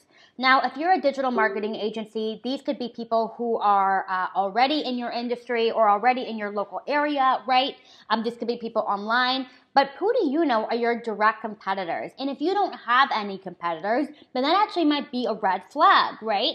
Then that actually might get you thinking, well, if no one's ever done what I'm doing, then maybe it's not a good idea, right? A lot of people tend to think, no, I want to be the only one in my industry. I want to be the only one who's offering this. But it's actually not true, because if other people have already offered successfully what you're offering, it's proof that what you're doing is a good idea. It's proof that what you're doing is profitable, or has the potential to be profitable, right? So I would actually look out for people who are already doing what you're doing. And there are plenty of ways to do that. I mean, go on Facebook, right? Type in keywords, or on Twitter, on any social media, on LinkedIn, pertaining to your industry, digital marketing agency. Go to Google, right? See what's going on. So there are plenty of ways to identify, or if you read like relevant publications, right? It's really easy to see who's writing them are these heads of digital marketing agencies. So identify who are your most direct competitors. And these could be 10, this could be 1 company, but who is it? So first write those 3 things down. Who are your most direct competitors? And the next thing that I want you guys to ask is, based on those companies, what are their brand values? Okay, what do they value? What's kind of at the core of everything that they're doing? Is it being cool? I mean, we spoke about this before, but like Apple, Mac products, right? It's about being cool. It's about being chic. It's about being young. It's about being unique, right? So that's what that's about. But for your company, what is it? What's at the core? Is it ultimate productivity and the hustle? Is it maybe a sense of humor and bringing kind of light and fun into the world of digital marketing? What is at the core? What do they value? What is their why, which we spoke about before, right? Why do they have this agency? Understand, why do they have this agency? What bigger issues are they trying to solve? What personality do they have, okay? And the next thing you want to ask yourself, number 3, is how do their products or services differ from yours? Now, this is something that's really, really important to think about. And if you're thinking, actually, my specific packages that I'm offering aren't different, find a way to give yourself a competitive edge, okay? This is something to start thinking about now. So understand for them, what do their packages include, right? What services, what's the price point, for how long are these packages valid? So really get a clear understanding of their offerings and think, how are yours different? Maybe you can achieve results in a shorter amount of time. Maybe it's easier to implement. Maybe it's less expensive. But what's going to give you the competitive edge? Really think about what makes you different. Are you more organized? Are you more enjoyable to work with? But really start thinking what's going to make you different from these 3 competitors, okay? Just going through my list here for you guys. And what do they excel at in terms of marketing? So thinking about these 3 core client or potential competitors who you're thinking about, what are they doing on the marketing front? So take the time to truly go through their websites, okay? Go through their social media content, read through their blog, and where do you find that they are really excelling, okay? What are things that you think, wow, they did that really well, or that clearly really resonated with their audience because they got 500 likes on that Facebook post? So really write down some points. What are some ways, what are some things on social media through their marketing that they are doing really, really well? Is it their branding? Is it their language? Is it their video content? Like, what is it? Get really, really clear. And on the second point, and this is now the next point, what are they really struggling with? What do you think that they're actually not doing so well with in terms of their marketing that you could actually do better in? So maybe they don't have any videos and you're thinking, well, this company seems kind of personalityless online. There's no people, there's no faces. I mean, it kind of seems like a robot company. Write that down. What else can you identify where maybe they're really struggling? Maybe they're not posting on social media that often. Maybe they don't have a blog. Maybe they're not doing all these things. And really start to identify, how can you do that better on the front end, okay? How can you show up to the world better, stronger, so people are really going to resonate with you and depend on you because you're going to show up consistently with value. So those are the 2 points in the marketing front. What are they really excelling at? And then how can you model that and potentially do it better, right? And what are they really struggling with? And again, how can you do better? How can you do something different, okay? What kind of vocabulary do they use is the next question that you really want to ask yourself. What kind of language do they use? How do they articulate what they do? How do they articulate their brand values? And I think that what you'll see is as you start going through their website, through their content, they probably use the same kind of language, the same words over and over again, the same phrases, right? The same kind of jokes, the same tone. Try to identify how are they positioning themselves through their language, okay? How does that stand out? Or maybe it doesn't stand out and it's not unique. Right? But what kind of core language do they use to explain what they do and who they are and what they stand for? And that's the next thing. And now the next question you want to ask yourself, and this is a really, really important one, is where is their current traffic coming from? Where are they currently getting their clients? Where are people finding them, right? That's a really, really big question. And a lot of you guys might be thinking actually right now, I don't even know how to figure that out, right? Like, how would I possibly know? But guess what, you guys? There are tons of tools that actually allow you to see. And the one that I love the most is called SimilarWeb, similarweb.com. And when you go to similarweb.com, you can type in any website. Let's say Amy Porterfield. You want to go to Amy Porterfield's website. It will literally show you where all of her traffic is coming from, where she's running ads, right? What kind of content she's sharing in those ads. What websites are directing traffic her way, right? What percentage of her traffic is coming from social media versus direct from her website? It's really, really clear. And then you know, oh my gosh, I don't need to reinvent the wheel here. If my competitors are getting all of their traffic from this site and this site and this site, then why can't I also just dip my toe into that traffic and also take in some of that traffic, right? You don't need to reinvent the wheel, guys. See where your competitors are already getting their traffic. See how you can position yourself differently, but then insert yourself into the same place where your target audience is clearly already spending time and looking for your kind of content, right? It's so easy. So really get clear on where is their traffic coming from and write those down, and you can learn this, again, from a tool like SimilarWeb. Now, the next question that you want to ask yourself is, how often are they engaging with their audience? This comes back to the consistency question, right? So the best way to find out is to get on their email list, go to their websites, enter for their newsletter or whatever they call it, follow them on Facebook and see how often they're communicating and what kind of content they're communicating. Really get a clear sense of what are the main topics they're talking about, because you probably know that if they're bringing up the same topics, for example, in their newsletter over and over again, that those are probably topics that their audience, aka potentially your ideal audience as well, really wants to learn about and know about, right? So that's something to think about. So these are the core questions that I want you guys to ask yourself to identify your target audience and really getting deep into this market research, okay? And another tool that I want to recommend to you guys that I've spoken about before is BuzzSumo, buzzsumo.com. So for example, if you're just trying to get a sense still of who these competitors are, who else is speaking about the core topics that you are, go to buzzsumo.com, type in digital marketing agency, and it will show you all of the companies right now, all of the articles that are being written on those topics that are really trending today. And then you can actually do research on those authors, on those CEOs. Where is this traffic coming from? So these are the core questions that you guys need to ask yourself for thorough market research. And once you're clear on this, you're easily going to be able to position yourself differently and really make a name for yourself in your space. So with that said, hope you guys have an awesome rest of your day, and we'll talk soon. We are going to be speaking about how do you actually hold on to and close warm leads. How does that whole process look? And I'm so happy that we're doing a specific chapter on this because in my experience, this is actually one of the biggest pain points that my clients go through, right? That essentially they might build out their whole business. They might be doing really, really well, but then when it comes to actually getting and closing those warm leads, it can be really, really challenging and feel very strange. So I'm really happy that we're going to be covering this because in my experience, I've seen so many different mistakes happen when people are actually trying to close these leads. So just as an example, I had one client recently who, has a call with a person, has a discovery call, they talk, and then she essentially just ended it with like, okay, so we'll be in touch, right?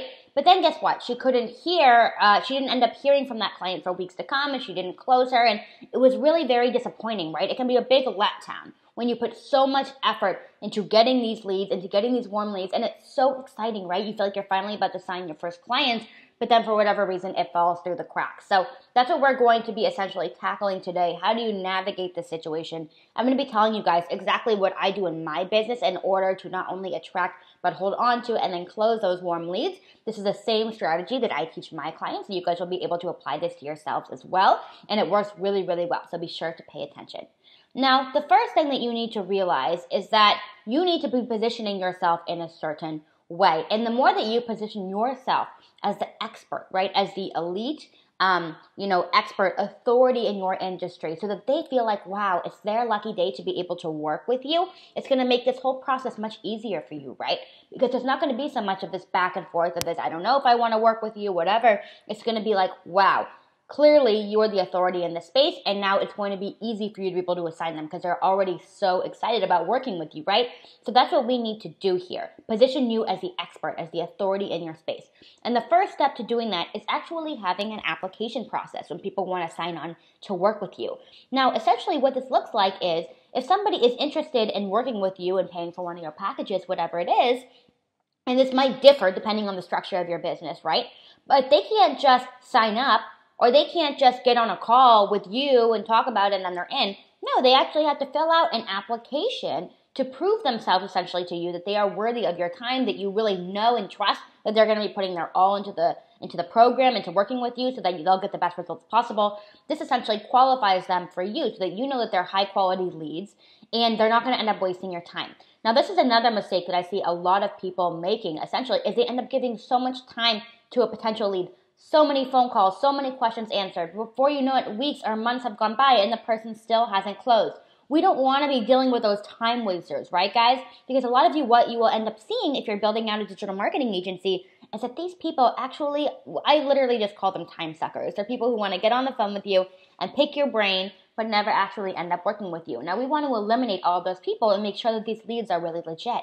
And the best way to do that is through an application process. And it's actually very simple. All that it means is if somebody maybe learns about you from your website or from a sales funnel or whatever it is, when they get to the sales page and it says sign up to work with you, they actually have to fill out a series of questions. And these questions aren't just for you to get insights on them and what they're dealing with, but to really plant the seed in their mind that, wow, it will be their lucky day to get accepted to be able to work with you, right?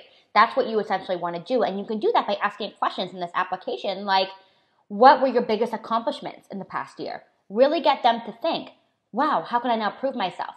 What are you really struggling with right now, right? Bring it present to the forefront of their mind. This is why they need to work with you again, right? So specifically ask questions that are going to make them even more ready and primed to want to work with you.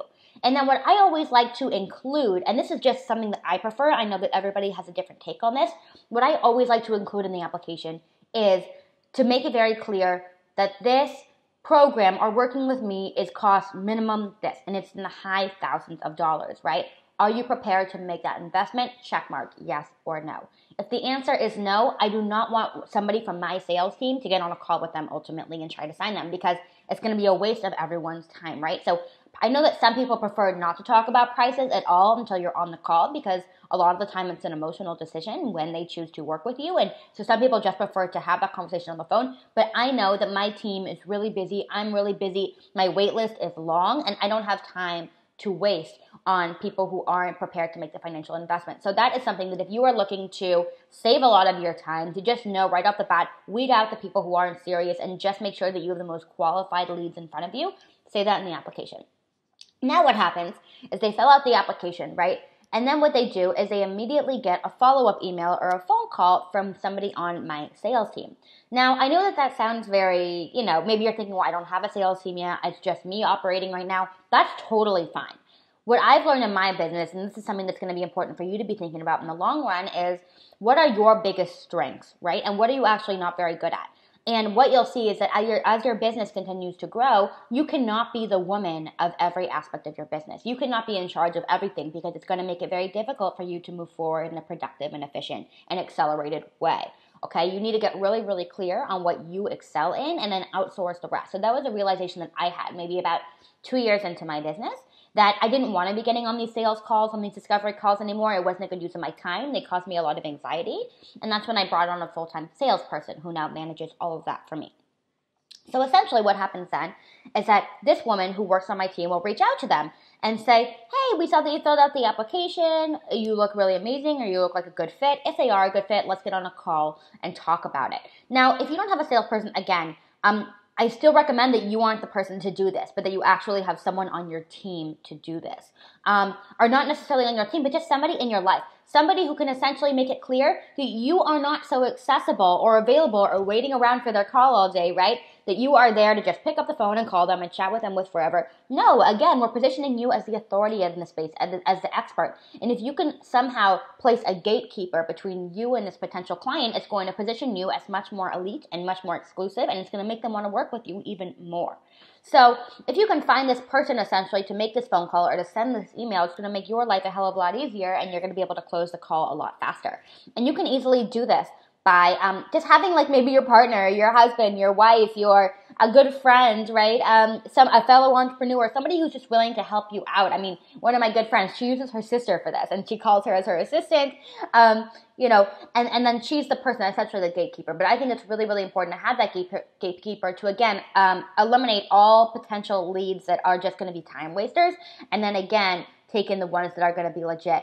Now, what my saleswoman does is she gets on the call with this potential client, and she has a call with them and really gets into their psyche.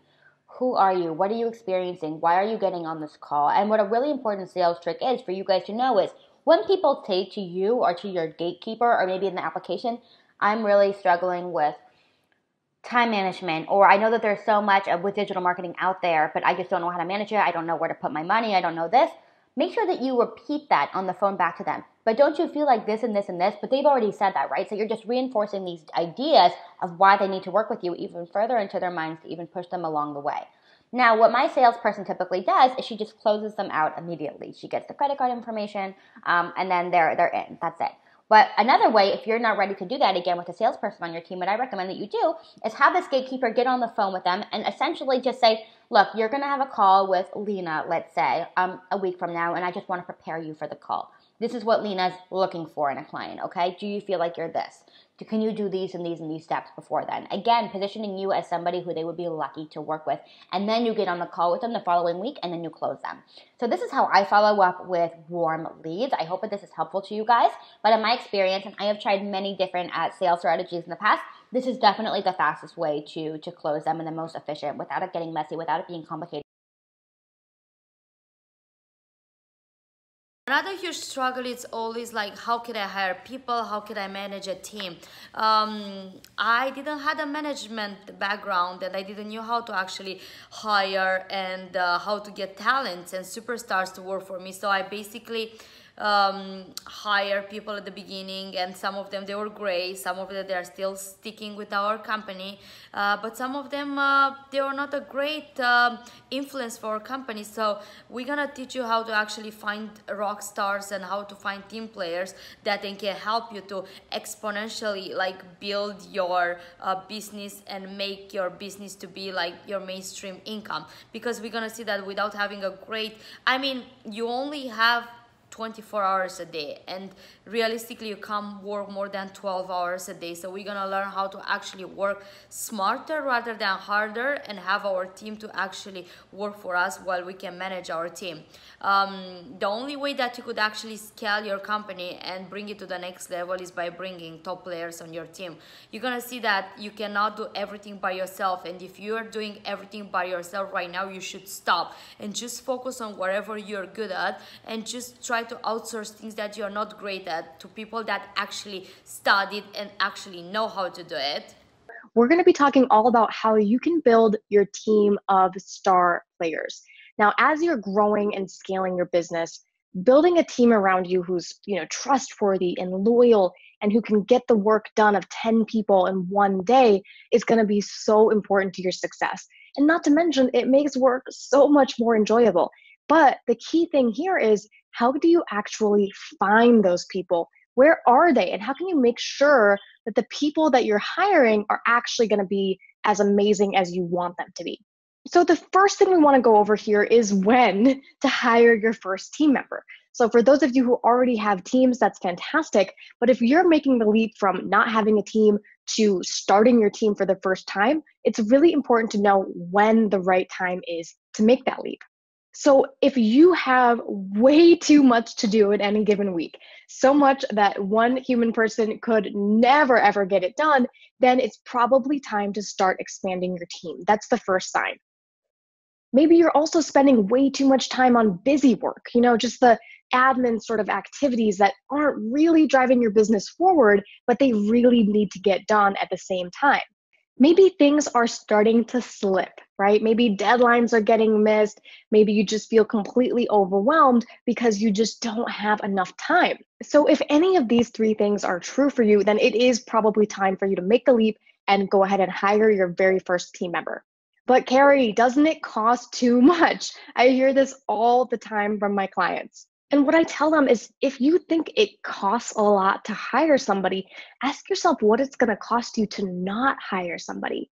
I mean, keep in mind how big your vision is, how much your personal time is worth, and ask yourself, can I afford to continue managing my business the way it's being managed right now? And I get it, it's scary, it's unknown to hire somebody, but with the tools that we're going to be showing you in these videos, it's going to be a lot easier. Keep in mind, of course, you don't want to overhire. I do see a lot of new business owners making this mistake where the very first thing they do is go out there and hire an entire team of team members. That might not be the right approach. And again, we're going to discuss more about that later. But the key is to hire when you're at that point, when you really can't manage everything yourself, and it's going to be incredibly valuable for you to have a team on your side. A good way to think about it is every person should be bringing at least 10x value into your business and absolutely be someone you cannot live without. That's the sensation you want, is that feeling that, wow, this person is so valuable to me, and they're really someone I can't afford to lose.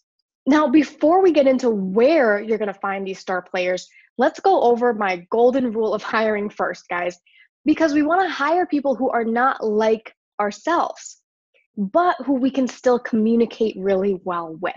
And this is the number one mistake I want to just skip you guys right past. The natural inclination we have is to hire people who are exactly like us because we like them more, right? But the problem with that is you're not getting the diversity of skills that you're going to need. And you want someone that complements your skill set and brings skills to the table that you don't already have. So that, for example, if you're a strategic thinker, but you're not necessarily detail-oriented, you're going to want to hire somebody who's extremely detail-oriented, who can really help you stay on top of your task list. And then the second part of this is always make sure it's someone who you can communicate really well with.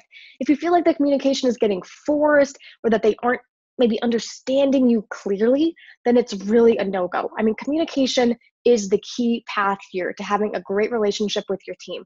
Without easy, free communication, then you're really going to start to dread talking with your team. And frankly, they're not going to have a great experience working with you either. Now, one other note on this golden rule is that whoever you hire does not need to be friend material, right? They do not need to become your best buddy. They do not need to hang out with you outside of work hours. So really take your friend hat off, because that's the one that we're naturally used to using, and really go out there and try to find people that have those diverse skill sets that who aren't necessarily like you, but who are really going to add a lot of value to your company and who you communicate really easily with. Now, here's some watch outs to look for when you're interviewing candidates, because I have a lot of clients who go out there and they find their team, but some of their team members end up really disappointing them. For some reason, there was some part of their interview process that didn't catch that, oh, they had this drama in their life, or they had this strange personal issue, or they turned out to be, vindictive in some way, right? There's a couple of horror stories I've heard, for sure. So I want to make sure none of those terrible stories happen to you. So here are a few key watch outs as you're evaluating candidates. The first one is for drama. So I have a lot of past employees and people that my clients have been interviewing who say different things that alert you that there's a lot of drama happening in their life. Oh, I've heard, my sister is going as an alcoholic right now. I'm putting her through rehab, and I'm taking care of my aging parents, and this thing is going on with my child. And that is completely fine, right? I have nothing against those people, but you as their manager are not, a refuge for wounded birds, and you're not responsible for taking care of that drama. I mean, you cannot waste your time on that. In fact, you have enough drama of your own to take care of. Am I right? So let's avoid hiring people who give off this air of just drama all the time. Another one to look out for is strange requests and lame excuses. Cannot tell you the number of lame excuses I have heard from contractors and employees. So if you hear something that sounds strange to you, or they make an excuse that when you think about it could be true, but just isn't really acceptable to you, then really call that out as a red flag before you hire them. Or if you're in a trial period with them, then that might be a red flag to think about before you make a full-time hiring decision. Another watch out is ego issues. All right, we all have an ego, but you don't want to be hiring people who are not receptive to feedback, or who are easily hurt, or who start behaving passive aggressively when you try to communicate with them. These are all really good watch outs to look out for. Of course, another good one is people who don't follow your instructions. So if you're really giving clear instructions, and you're going to want to make sure that first, you're not at fault here. You want to make sure that all your instructions are really clear. But if your contractors and employees are not following those instructions, that's a huge watch out, because you really need people who are able to start at the top and work their way down. That's really the primary skill set of anybody that you should bring on your team. Of course, if they're missing deadlines, that is a huge red flag, right? You want to, again, with the communication, they should be communicating well in advance with you if they're going to be missing a deadline on anything. So one way you can really de-risk these watch-outs is to hire your new employee on a 1-month trial basis. So what do I mean by this? So for example, if you're hiring a contractor or a new virtual assistant, then go ahead and say, hey, why don't we try out this relationship for 1 month? And at the end of the month, we'll both regroup and discuss if this is what we really want moving forward. And I'll hire you for an ongoing basis. So I found this strategy is extremely effective because it really gives you a chance to actually work one-on-one with that person before committing to a hire. Because there's nothing worse than spending, a whole year or 2 years with somebody and then realizing maybe they weren't even the right fit from the beginning. And I can tell you, if you don't feel like they're the right fit for you, then they probably don't feel like it's the right fit for them either. All right, now let's get into the good stuff here. Where should you actually look to go and find your star players? So Upwork.com is going to be a fantastic resource for many of you. Upwork.com is an online hiring platform where you can hire freelancers and contractors in virtually any industry. It's absolutely amazing. You can go on there to hire someone to help you with your social media management, help you with your email management, with Google Analytics, with web development, with virtual assistant work, copywriting, ghostwriting, video editing, accounting and finance, you name it, and you can find an amazing expert on Upwork.com. So I advise that you go on Upwork right this second and check it out and try to see. Another great resource for you is going to be Fiverr.com with 2 R's. Now, Fiverr is another gig-based platform, and this means that you're going to be hiring people for project-based work. So Fiverr's claim to fame is that there's a lot of gigs or projects that you can purchase for as little as $5, which is pretty incredible. So I've used Fiverr for things like getting photos edited, for creating logos, for doing different graphic design projects. I've even used it to buy some different gifts and fun creative gifts for friends and family. So there's really a lot of different ways you can use both Upwork and Fiverr.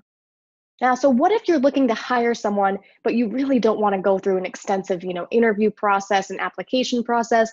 Well, then I really recommend that you check out freeup.com. That's free with 3 E's. So freeup.com. The guys over at FreeUp are in the business of vetting contractors on your behalf. And so I've hired very successfully numerous web developers and graphic designers and virtual assistants through FreeUp, who is able to match me with someone based on what my unique needs are. So definitely check them out. One key note for both Upwork and for FreeUp is that you're going to want to send someone a test assignment before you really hire them on an ongoing basis. So the thing that I found is that interviews really aren't indicative of how great it's going to be to work with these people. You really want to make sure you get a sense for actually the quality of their work and their communication with you before you commit to a relationship with them. Another one that's going to be really useful to you is askwonder.com. Now, AskWonder is different than these other 3 because it does something extremely specific, which is research. Now, if you've ever had a project that you need to research, or you just need to familiarize yourself with an industry, or really answer a pertinent question, or sound really smart about a certain subject matter, then check out AskWonder right away. They have PhD level researchers who have access to a wide variety of great databases, and you can get access to them and ask them a very specific question, and they'll get back to you within 48 hours to a week. So this is a great way to outsource specifically that research element. I hope you log onto one of these platforms right away and start your search for your star team.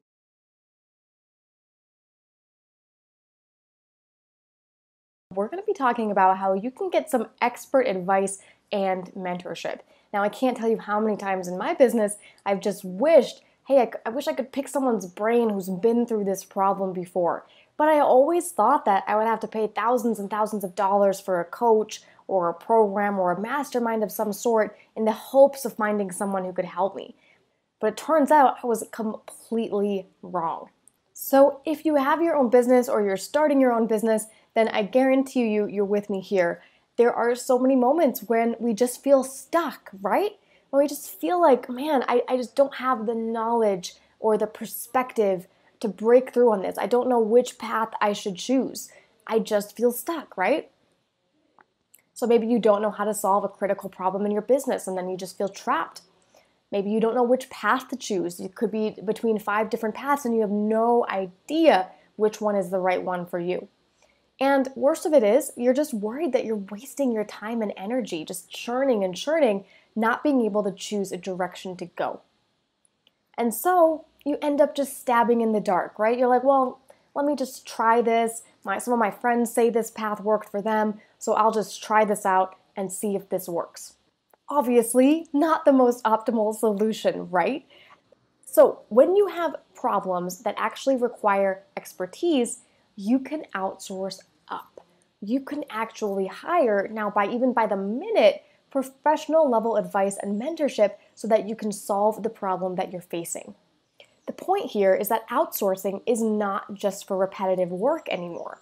You can actually outsource up, meaning at a level higher than you, get expert advice when you're trying to solve problems and just could really use some expert opinions.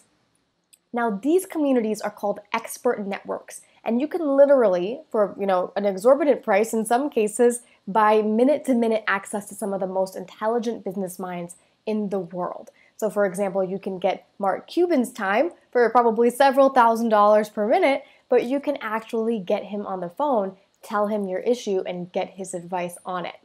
Pretty cool, right?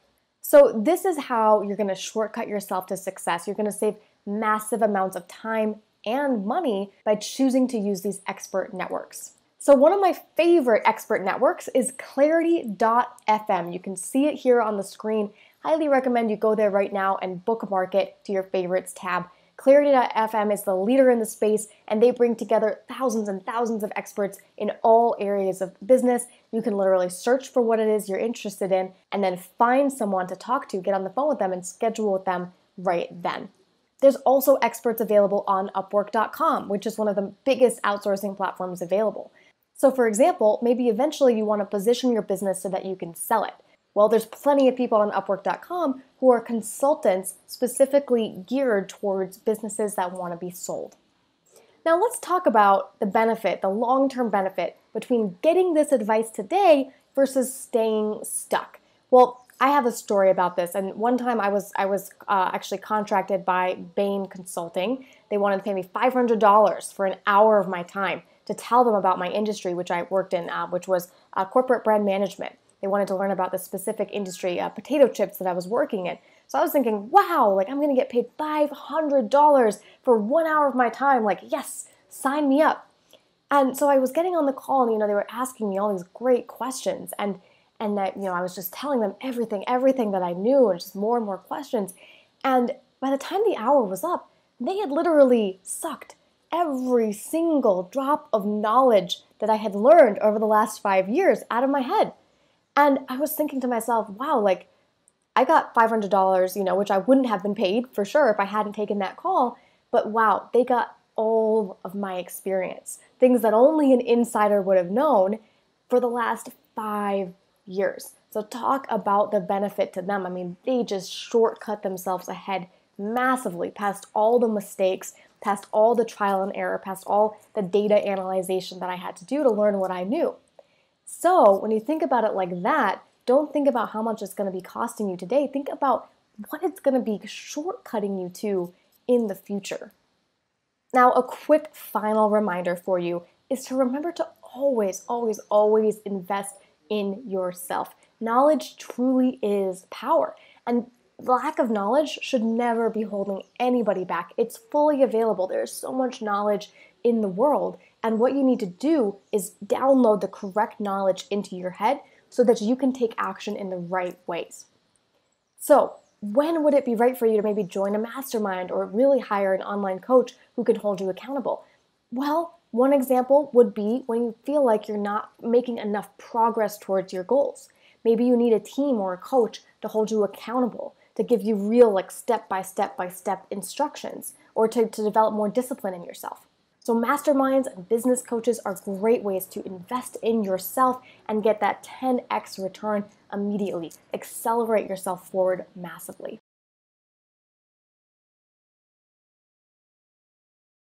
Moving forward, we're gonna learn about how important it is to retain your customers and how important it's actually to offer a great customer service to your customers and get them to refer you to the to refer your business to their friends. So stick with us because we're gonna share more and more content. I hope you're not tired yet because we are not even close to be done. I want to provide you as much value as I can, and we want all of us to help you to kind of understand what it takes to build your business and how to actually be successful and get your business, your beauty business, to pay for your bills. Today we're actually going to talk about customer retention, your customer life cycle, and how you can keep those people around.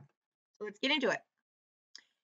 Did you know that a recent study actually by Harvard found that increasing customer retention by just 5% can lead to almost a 95% increase in revenue? So what exactly is customer retention, and how do you increase it by 5%? Successful business owners know that customer retention strategy, it's just that simple. So what is customer retention anyways? Is this about customer service? Is this about keeping the customer happy? It used to be, this isn't Mad Men and this isn't the 50s. Nobody's Don Draper here. So we have to come up with more intelligent ways now to not only reach our customers, our consumers who are a lot smarter these days, but also to keep them. There's a lot of different methods and strategies on how to do that. But first, you have to know what customer retention is. So customer retention and building a relationship with your customer is about strategy that will boost profitability. It's about what encourages repeat business. It's that which drives a sustainable long-term business model.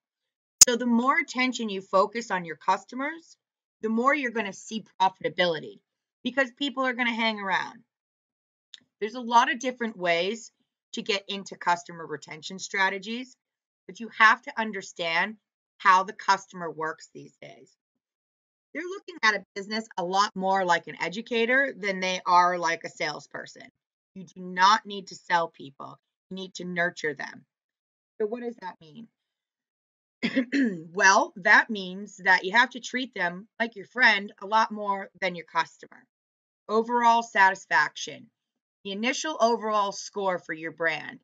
This is all depends on how happy your customer is with the entire journey that they've gone through from the start where they might have found you on social media, or maybe you cold called them, however you made your direct connection. Brand strength, the strength of your brand is about emotional commitment to your brand. For instance, if a customer were to go to a baseball game and get engaged, you'd think that they'd have a pretty emotional connection to that brand going forward. So if you can find innovative ways to connect to your customers through brand strategization, that's an excellent move for retention. Future intentions. So this is about the customer's intent to do business with you in the future. The propensity to repurchase, change, spend, or share again with your brand. Obviously, a repeat customer is a surefire sign of satisfaction, but it's also a chance for you to upsell and deepen the relationship. Advocacy is the intention or propensity to recommend. Are they going to tell their girlfriends about you? Is they're going to talk to the guys at guys' night about how great your brand is? Who's talking about you and how are they going to tell others? Word of mouth is still by far one of the strongest and unbreakable forms of marketing you have. You're never going to listen to anybody more than your friends, not even the internet. And then the perceived value of money. This is the real tricky thing. Customers are very finicky these days. There's going to be 100,000 other social media companies that you're competing with. And now you're doing it in the digital realm. So it's not just like you're worried about the 4 or 5 different mom and pop shops in town. You have to literally compete across an entire country, across an entire globe. So the way that you make up for that is by creating value for your customer. How much does your customer feel that they're getting what they pay for? If they're feeling ripped off, guess what? They're not coming back. So your prime goal when it comes to customer retention is creating that perceived value for money and also creating that emotional connection to your brand. So not only are they connected to your thought leadership and who you are as a company, but they feel like they're getting their money's worth, and that leads to overall satisfaction, which leads to future intentions and advocacy. So it's obviously a circle. Moving on. Personalization.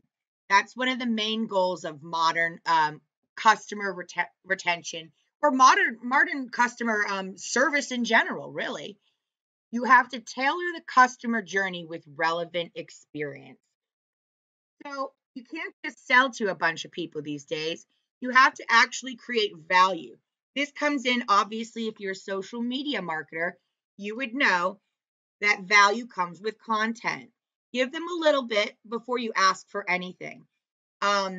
They say nothing is free, but these days everything is actually free. And the sale comes when the customer decides. So think of ways that you can personalize the customer journey for people and ways that you can make it relevant for their brand. So don't sell, inspire. You want to basically make the sales pitch into more of an educational or mentorship, a time to tell the customer not what they should buy, but absolutely why they need to buy it. So you explain the problem and you also explain the solution. Another thing that is common for modern marketing is collecting data and making recommendations on your customers. So collecting your customer data and using those metrics to do a variety of things. You can predict future behavior. You can use it for marketing strategies. You can use it for future campaigns. There's all sorts of different ways in which you can utilize customer data. You can reach out through email drip campaigns and SMS text campaigns. Part of the personalization process is still knowing who your customer is, because you can't really personalize anything until you know who you're talking to. So make sure before you even begin to customize any sort of outreach to your customers, you understand exactly who your market is. Another great example of personalization would be sending a quick video follow-up in an email. I mean, everybody gets an email or a text, but what if you shot a quick video and sent that instead? I guarantee you that customer's going to open it and remember that you did that quirky little thing. So, a say what? A CR what? A CRM. Okay, pretty simple. It's customer relationship management software. CRM is simply a tool used to increase the customer satisfaction by keeping track of their entire journey. Well, what does that mean?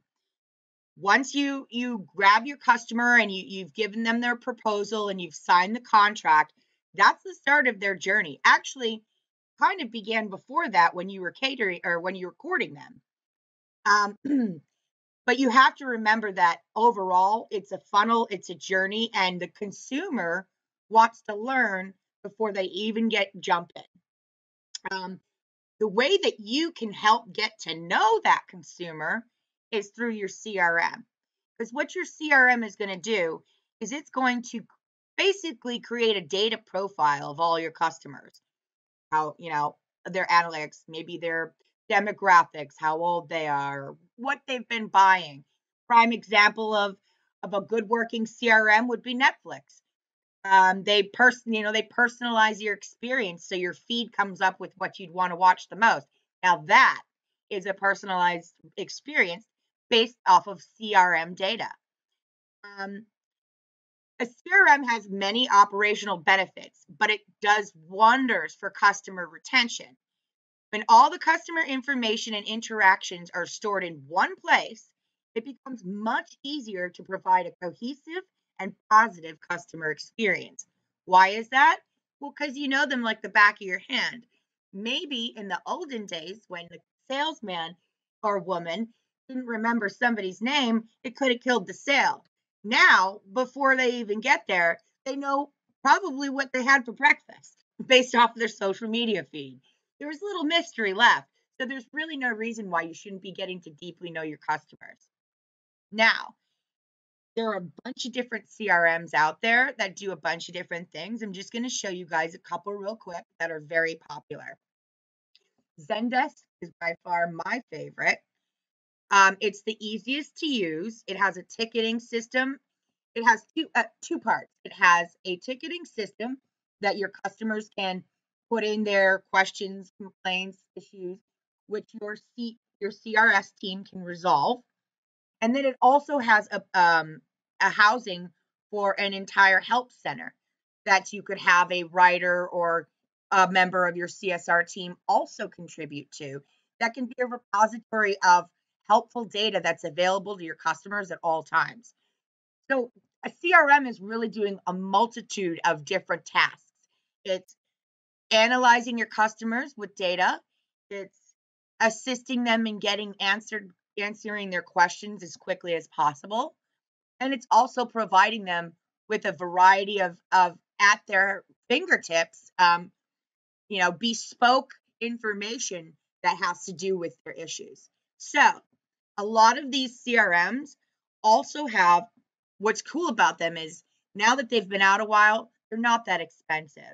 And they all scale depending on the size of your business.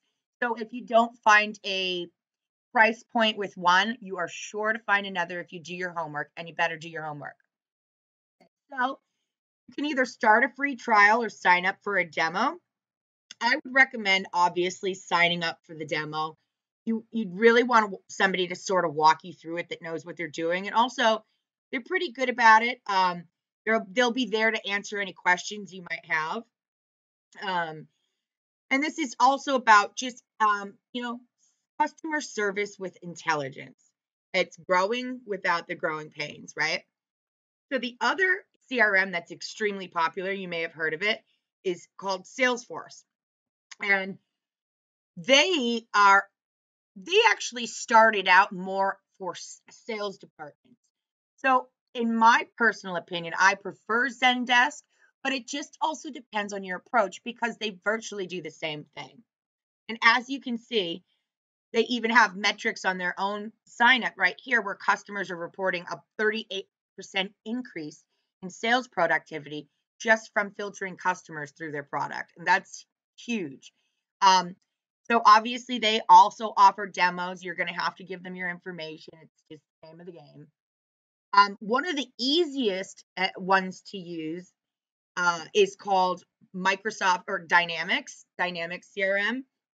And they can get a little bit more complex in their computing, but they've been around the longest.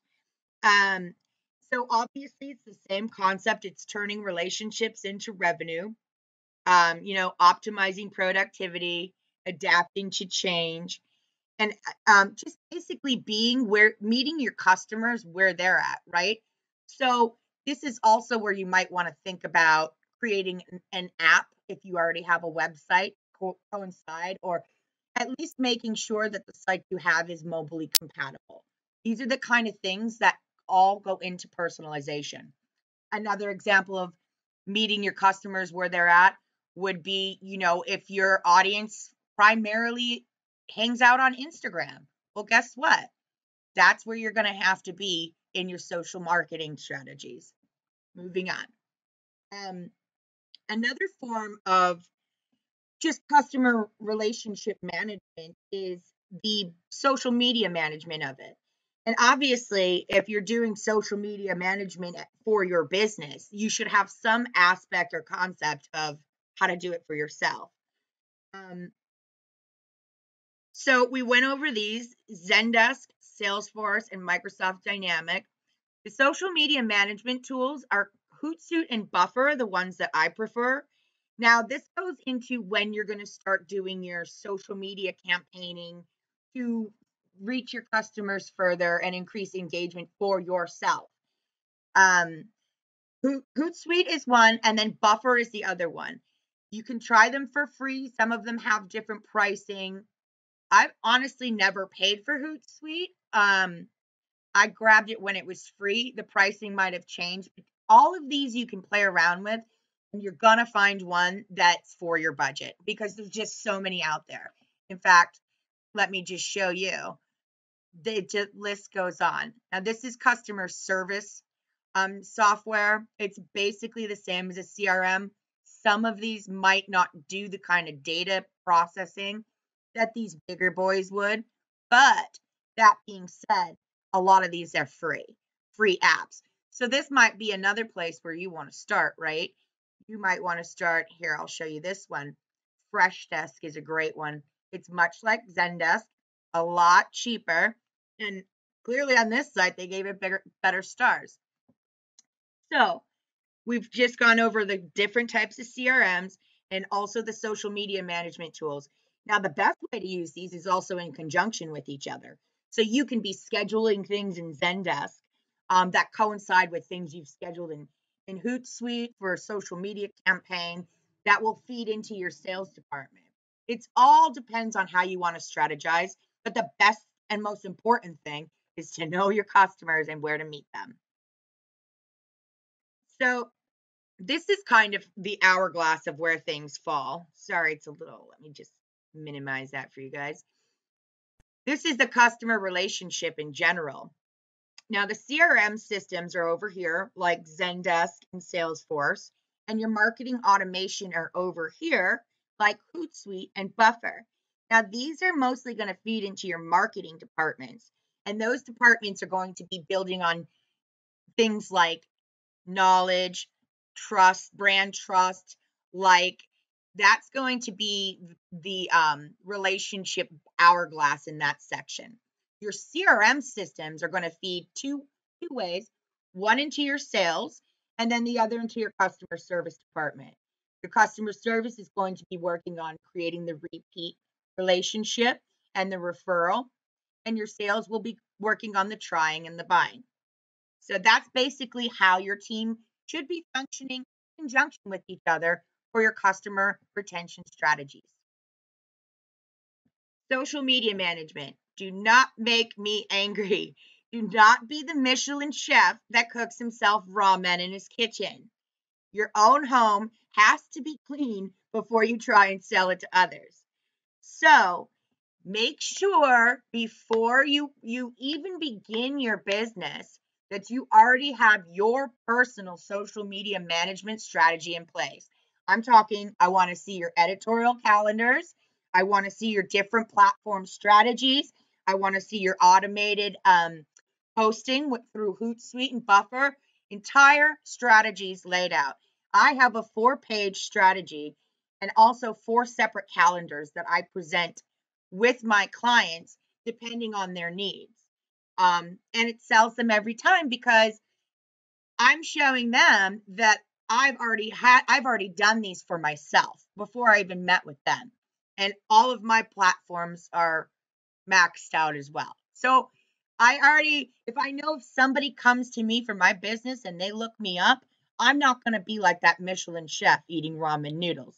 I'm going to be the Michelin chef that made the lamb chops for myself first. You got me?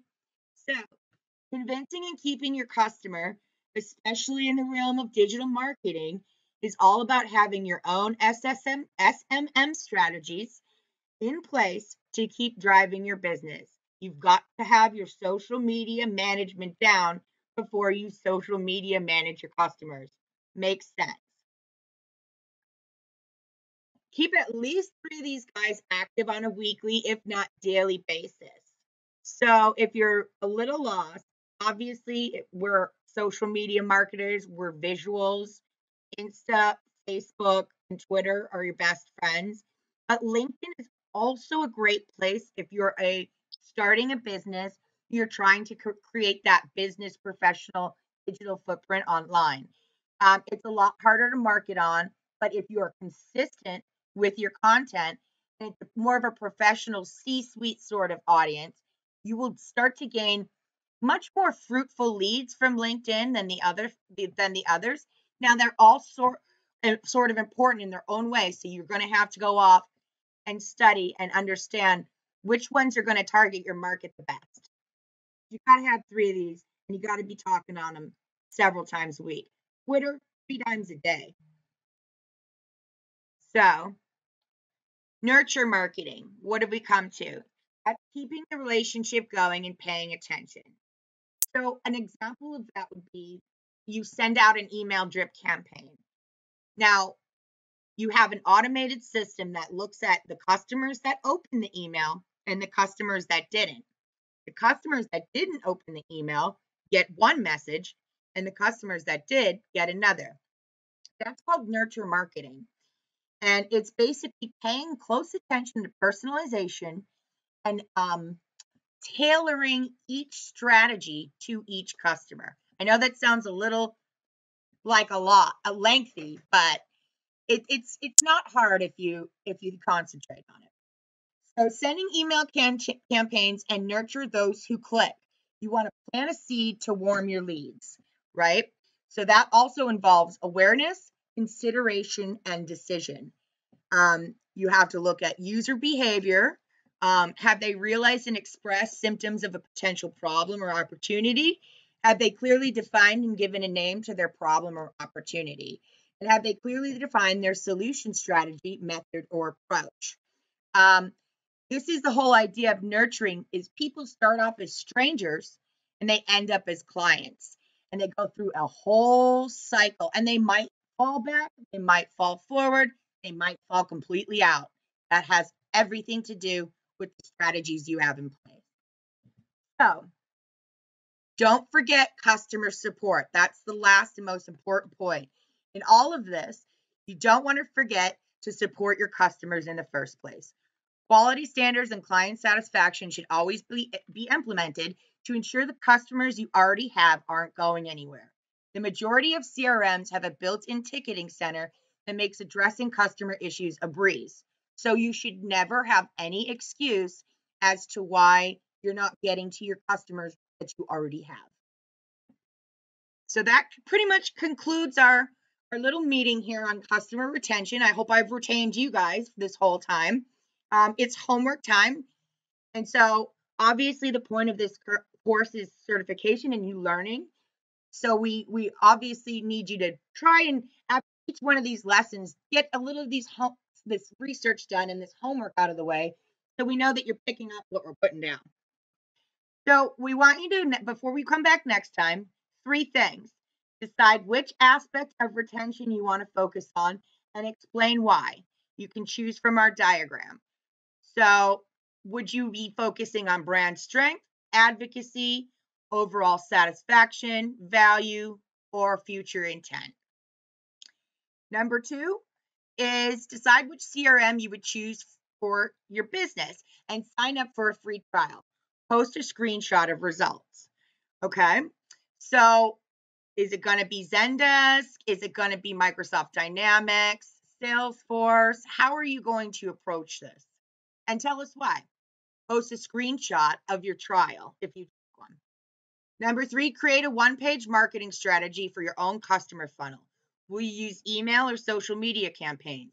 Who is your true audience? Try to really sit down and think about what your approach is going to be, and you can also use that as a model for your future customers. That concludes what's going on for customer retention strategies. I hope you guys learned a little thing or two. You can always reach out with any questions. Have a great day. Do your homework, keep your customers, and keep on social media.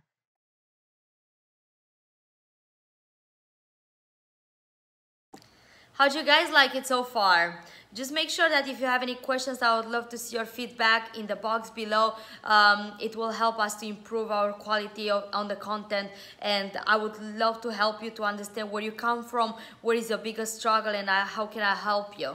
Stick with us moving forward because I'm going to show you soon how you could actually build your microblading business in 14 days with less than $6,000. Yes, you heard me right. With less than $6,000 in less than 2 weeks, you could have a business built from scratch to the top. You're gonna learn step by step what it takes to actually learn the skill, what it takes to to be a legit certified microblading practitioner, and also you're gonna learn how to actually build a business and scale it from the ground to actually build a sustainable business that can actually generate your income while you're actually pursuing your dream and you're using your skill to have a profitable business. And today we're going to be talking about quality standards and client satisfaction. So let's jump in. So the importance of client satisfaction. What does that exactly mean to a business owner? Well, it should mean a lot.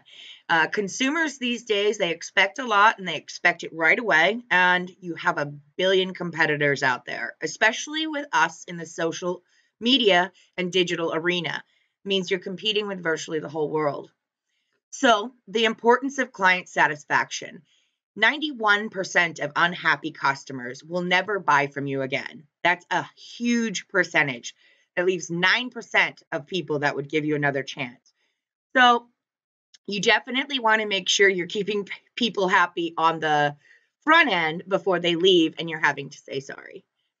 Loyal customers are worth up to 10 times as much as their first purchase. So basically what that means is that, yeah, it might cost something to get your customer to begin with, but over the length of time with your relationship, it's going to end up being worth more. So just remember that when it comes to client satisfaction. For every customer who complains, there's an average of 26 others who remain silent. So that's the ratio, 1 for every 26. That's a large number. So just remember that client satisfaction and quality standards is about getting people before they get to that point where they're leaving without saying anything. 3 in 5 Americans would try a brand if they offered better service, better customer service than competitors, regardless of price. So that shows you just how much modern consumers value customer satisfaction. People really want to know that they're set apart, that you care. It's personalization, it's customization. They just want to be set apart from, perhaps your other customers. Consumer surveys state that customer support reps fail to answer questions on average of 50% of the time. So half of the time, customers are walking away from a problem resolution feeling dissatisfied. So you have to remember that the more you can be a live body for your customers, the easier it's going to be to keep them happy. 75% of customers say it takes too long to reach an agent. So just remember as we go through this lesson that there are tools that can help you even if you're working by yourself. That's going to make it so that you can answer people even if you're not available and they feel satisfied that something is getting worked on. We'll talk about that in a minute. Any business at all with customers is in the people business. Please remember that. Obviously, it's a little easier for us in social media marketing, but also it's just a great thing to remember and go by. Any business at all with customers is in the people business. So people are the clients that need to be satisfied. You're the person trying to help them. So here we go now with 80% of customers say they deliver superior, or companies say they deliver superior customer service, while 8% of people think these same companies deliver superior customer service. So what does that say? That says there's a massive disconnect between what you think you're doing right and what your customers actually think you're doing right, which is also why we're stressing the importance of quality standards, which catch it on the front end, rather than those people who are second guessing yourself on the back end. So decide what metrics are critical to measuring customer satisfaction. Don't go with your gut. Prove that you provide great service with data. This isn't 50 years ago. This isn't Mad Men. We don't have to play a guessing game and spend a lot on ad collateral or anything like that. We have tools in place, and cheap ones too, but can help measure your customers so you're not playing that guessing game. You have data, right? So don't hesitate to survey customers for feedback and measure success that way, right? So understanding quality standards. What are metrics? What is that? That's just a way to measure people's behavior. It's a way to look at your customers from a qualitative or a quantitative standard rather than qualitative. That makes sense. You're quantifying certain behaviors, emotions, feelings, problems, issues, whatever. And you're seeing that you're using that to measure where the problems might be in your business or where you're doing good. So customer relationship management tools, they're called CRMs. You might have heard of them. These are great tools online that can measure your customers and kind of direct you in the ways of what you're doing wrong and how to change things. Surveys are another great way. Obviously, the more questions you ask of your customers, the more informed you're going to be about issues that might be there or what's working. Measure 3 qualities. So the 3 main metrics that people typically look at are the customer experience, problem resolution, and the communication channels. So customer experience, were you satisfied? What could be what could be done differently? How would you rate this, service that we offered? Problem resolution, was your question answered in time? Were you able to get somebody on the phone in a timely manner? And communication channels, where are you seeing our ads? Where is our brand popping up for you the most? Are you on mobile? Are you on desktop? Things like that. So just remember that happy customers tell 3 friends and unhappy customers tell Google, and they will, or Yelp, one of those, but you can guarantee they will go online. So best practices: use all avenues of communication. So that means phone, SMS, email, and chat, right? Don't shy away from phone and email if you have that information on customers. You'd be surprised how, if somebody does pick up the phone, how amazed they'd be to, be talking to another person about how their service was. Use tools like Drift, Kissmetrics, and Salesforce. Offer incentives or rewards for info. So encourage people to give you information. Don't bribe them. Just encourage them to be honest and reward them for their data. And so we'll look at some of these tools right now. Drift, it makes it easy for people to buy from your business. So if, say, you're really busy during the day, but you definitely don't want anybody to feel like they're waiting for problem resolution, this is a great way. It's like kind of a little chat bot that you can stick in the middle of or in the bottom of your website. That just pops up and kind of starts a conversation with your customers. So that's one way to automate the beginning of your funnel, right? Kissmetrics is for measuring your customer behavior. This is an awesome website because it really does direct you. It's very user-friendly, as you can see, pretty simple stuff here. And they'll help you define your customer persona and what you can use to measure engagement, measure satisfaction, and just check in with your people. Salesforce is a CRM, like I mentioned above, customer relationship management app. It's definitely the best one on the web. They have a bunch of different pricing plans. I think they even have a free one. There's plenty of others. You just Google CRM, they'll all pop up. And also a lot of these CRMs give you free demos. So if you're kind of like iffy on the fence and you're not sure about your budget, do some, sign up for some free demos with CRMs, have somebody walk you through it, and then you can really see the ins and outs of how these tools operate. SurveyMonkey is the place to kind of do your surveys. There's a bunch of different ways that they can have you send them out. Obviously, you can see they've really got it down to a science, but it's also pretty user-friendly when it actually gets to your customers. So how likely is it that you would recommend this company? Stuff like that. Okay, so moving on. Let's see. Customer service is critical for online interactions. So like I was saying, in terms of people answering the phone or getting a live person, I put this here because this is just going to show you that just because things are becoming automated, that doesn't necessarily mean that people are expecting less and less to have somebody on the phone. In fact, they're expecting it more and more. It's going up. And I think that's actually inversely proportional. It's related because so many people are talking to robots, they are needing and wanting that warm body. Just keep that in mind for your business model. If you have a lot of time to work on your business, and maybe you quit your job, or maybe you're starting off, or you have a lot of clients and you're doing really well, take the time to get as many people on the phone or in person as you can, and you wouldn't believe the difference that it would make. And of course, don't shy away from a problem. If somebody's got a problem that's scaring you, address it sooner rather than later. Don't avoid it. It just gets worse the longer you leave it. So quality standards.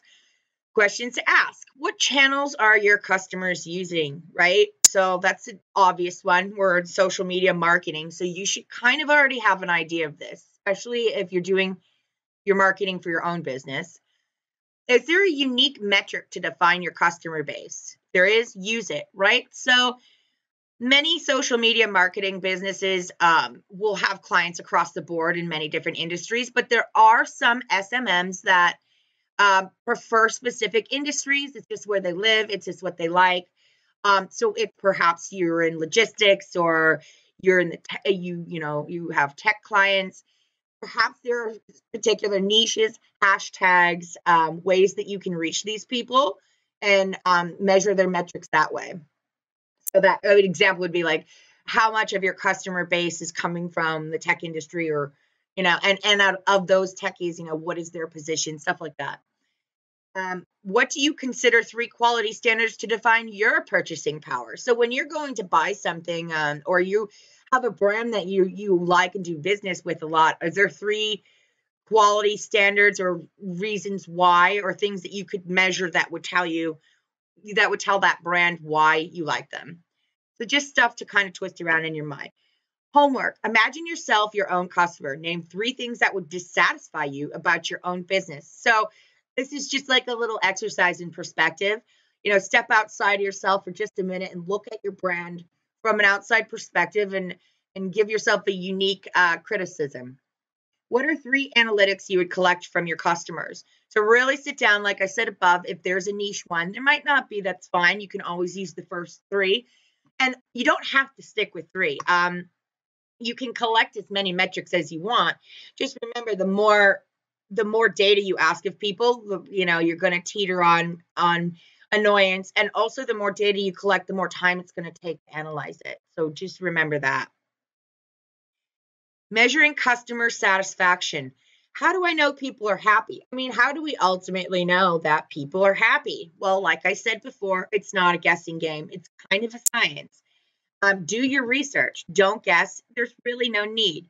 I see metrics like baking a cake. You need to use exact measurements. You can't play a guessing game in this point, or it's not going to rise, right? And we have all the tools in our kitchen. We have our measuring cups and spoons and plates and whatever, i.e., our Drift and Kissmetrics and Salesforce. So use them. Apply intelligent customer engagement. That means surveys and landing pages, SEO. So, search engine optimization. If you have idea of what your keywords are in your industry, certainly use those. And landing pages. There's a lot of good free sites or cheap sites where you can create a different landing page that will act as another branch of your customer funnel. So it'll just cast your net a little bit wider across the interwebs. Schedule calls and mobile feedback, right? So like we said before, get people on the phone, get on people's phone. SMS, text, and mobile feedback are a great way. I consider them better than email because obviously if something buzzes in somebody's pocket, it's kind of like an immediate immediate attention. Web-based tools like Google Analytics and usability testing tools like Crazy Egg, right? So if you are going to start branching out on the web with landing pages and social media campaigns and websites, which I recommend, you definitely want to use tools like Google Analytics and also usability tools like Crazy Egg. So what are these? Okay. So if you have a site, this is going to tell you people's behavior on your site. It's going to tell you what they're clicking on, what they're reading. Like if you have a blog and they're really enjoying a specific blog, then you can use this data, these metrics, to further your customer satisfaction and quality control by paying attention to those areas that people are clicking on and perhaps taking down blogs or revamping blogs that people literally have never clicked, right? So you want to watch the internet. You want to watch the behavior of your client base online, just as much as if you were watching your own social media. Crazy Egg is a little different than Google Analytics because it has cool stuff like a heat map. Heat map is like if somebody goes to your website and they're clicking on things, it's going to show a little heat map of exactly where they went in their whole journey on your site. So that is really the top of the line way of understanding your customer and how they're interacting on the internet. And of course, we're in the digital space. So for me, I consider that just as important as having the face-to-face or phone time. They're like 50-50. You got to meet your customers everywhere these days. They expect you to be, both in person when they need you, but also in the digital arena when they're around to be entertained. It's just the way it goes. So moving forward, a typical business hears from 4% of its dissatisfied customers. That's it. That's pretty much, it's like a one-shot deal. Customers who don't voice complaints are 96%. They just leave. That used to be a lot lower. People before they could just get online and write a nasty review, and they had to actually complain in person, they thought a little twice about that. But now, people are just not coming back. There's a lot of competition in our industry. There's massive competition. So in this sense, you really want to use your metrics up front and collect as much as possible and stop those issues before they arise, not afterwards, because afterwards is just too late, or like 96% too late. Okay. Personalization, right? So that's how we're going to reach our customers prior to them being dissatisfied. Guaranteed satisfaction, maybe not guaranteed, but very close to it. So the metrics will tell you what your customers want. So you don't want to just be collecting metrics on how did you like my service, but perhaps like stuff on the front end, like what do you like to see on a website, or what is one funny social media post that you just died, you couldn't get over, or you saved, stuff like that that'll kind of give you key insights into how to make your customers happy to begin with before you have to worry about making them unhappy. So that means going the extra mile. The more time you spend on these analytics, the better you'll be. Social media campaigns on Facebook, Twitter, Instagram, Pinterest, LinkedIn. You should know all of these. Giveaways and rewards, right? So especially around holidays, people love free stuff. Free tips and thought leadership. So that's where your blog and your web content really comes in. I definitely recommend keeping a blog of thought leadership, maybe once a week, and promoting it through your social media campaigns. And that's just kind of giving people your free ideas on whatever you're trying to market. So for us, it's marketing people's business. So your thought leadership would be the best ways to market your business, blog titles like that. Warm bodies and fast follow-up. So we talked about that. Make sure that the customer doesn't go through the whole cycle without ever talking to a live person if there's an issue, and make sure that they're not waiting. I mean, a lot of people do a 24-hour turnaround time. I'd say maybe 2 to 5 if you can manage, especially if you're not working another job. I mean, if you put your full self. Now, if you have, a 9 to 5, then maybe I would say even get it back to people in night hours. It's up to you, however you want to work it. So homework time, questions to ask for customer satisfaction. What does customer satisfaction mean to you? What does it really mean to you? Now, that's not cheesy. Just sit down and think about the last time that you were upset at a brand. What did they do wrong, or how could they have fixed that? So really, roll that over in your head. Can you remember the last brand that made you feel special? What did they do, right? So 3 things that maybe the last brand that made you angry, and then 3 things that made you feel special, and kind of compare those and consider how that might translate to your clients. Do you have a customer service strategy in place yet? If you don't, you shouldn't even be thinking about customer satisfaction. Homework. Write a mission statement that focuses on customers. So this is around the time that, if we're going to be setting up your site's all set up, or you're going to be setting it up, you definitely want to have your vision and a mission statement that is customer centric. No matter what business you are these days, consumers want to hear a mission statement that is customer centric and about them. Write a paragraph on how you would use metrics to improve customer satisfaction. Everybody's different, obviously. The better SMM you are, the more savvy you're going to be able to do this. This shouldn't even be hard. The best SMMs are the best strategizers. It just is. Name 3 tools you would use for setting quality standards and why those. So check out all the tools, do your own research, put together a little strategy. Obviously, you're going to use a couple of these in unison. Like Metrics is definitely not the same thing as SurveyMonkey. Salesforce is not the same thing as Google Analytics. They all do different things. So don't assume that you could just grab one tool. I mean, they might all tell you can just grab one tool, but do your own research. And then lastly, just to wrap it up, what does watching standards equate to? I mean, watching your standards, measuring quality, is it really worth the time? I mean, all this work, yes. What does it do? It increases your confidence in your business, right? The more you know your customer, the easier it is to sell to them. It creates repeat customers. Obviously, the more people see you're paying attention to that they care, the more they're going to come back to your brand. More brand visibility. They're going to start talking about your brand if you really focus on keeping people happy. Improved customer satisfaction. That's always going to lead to better things in every avenue of your business, including ROI. And boosted operational performance. The more you focus on keeping customers satisfied in the front end, and the more you put into measuring these quality standards, the easier it is going to be to operate your business. Less stress and less guess. So that wraps up our volume on quality standards and client satisfaction. Hope you had a great time. This is Brianna signing off, and have a wonderful evening. Bye-bye. All right, guys, what do you think?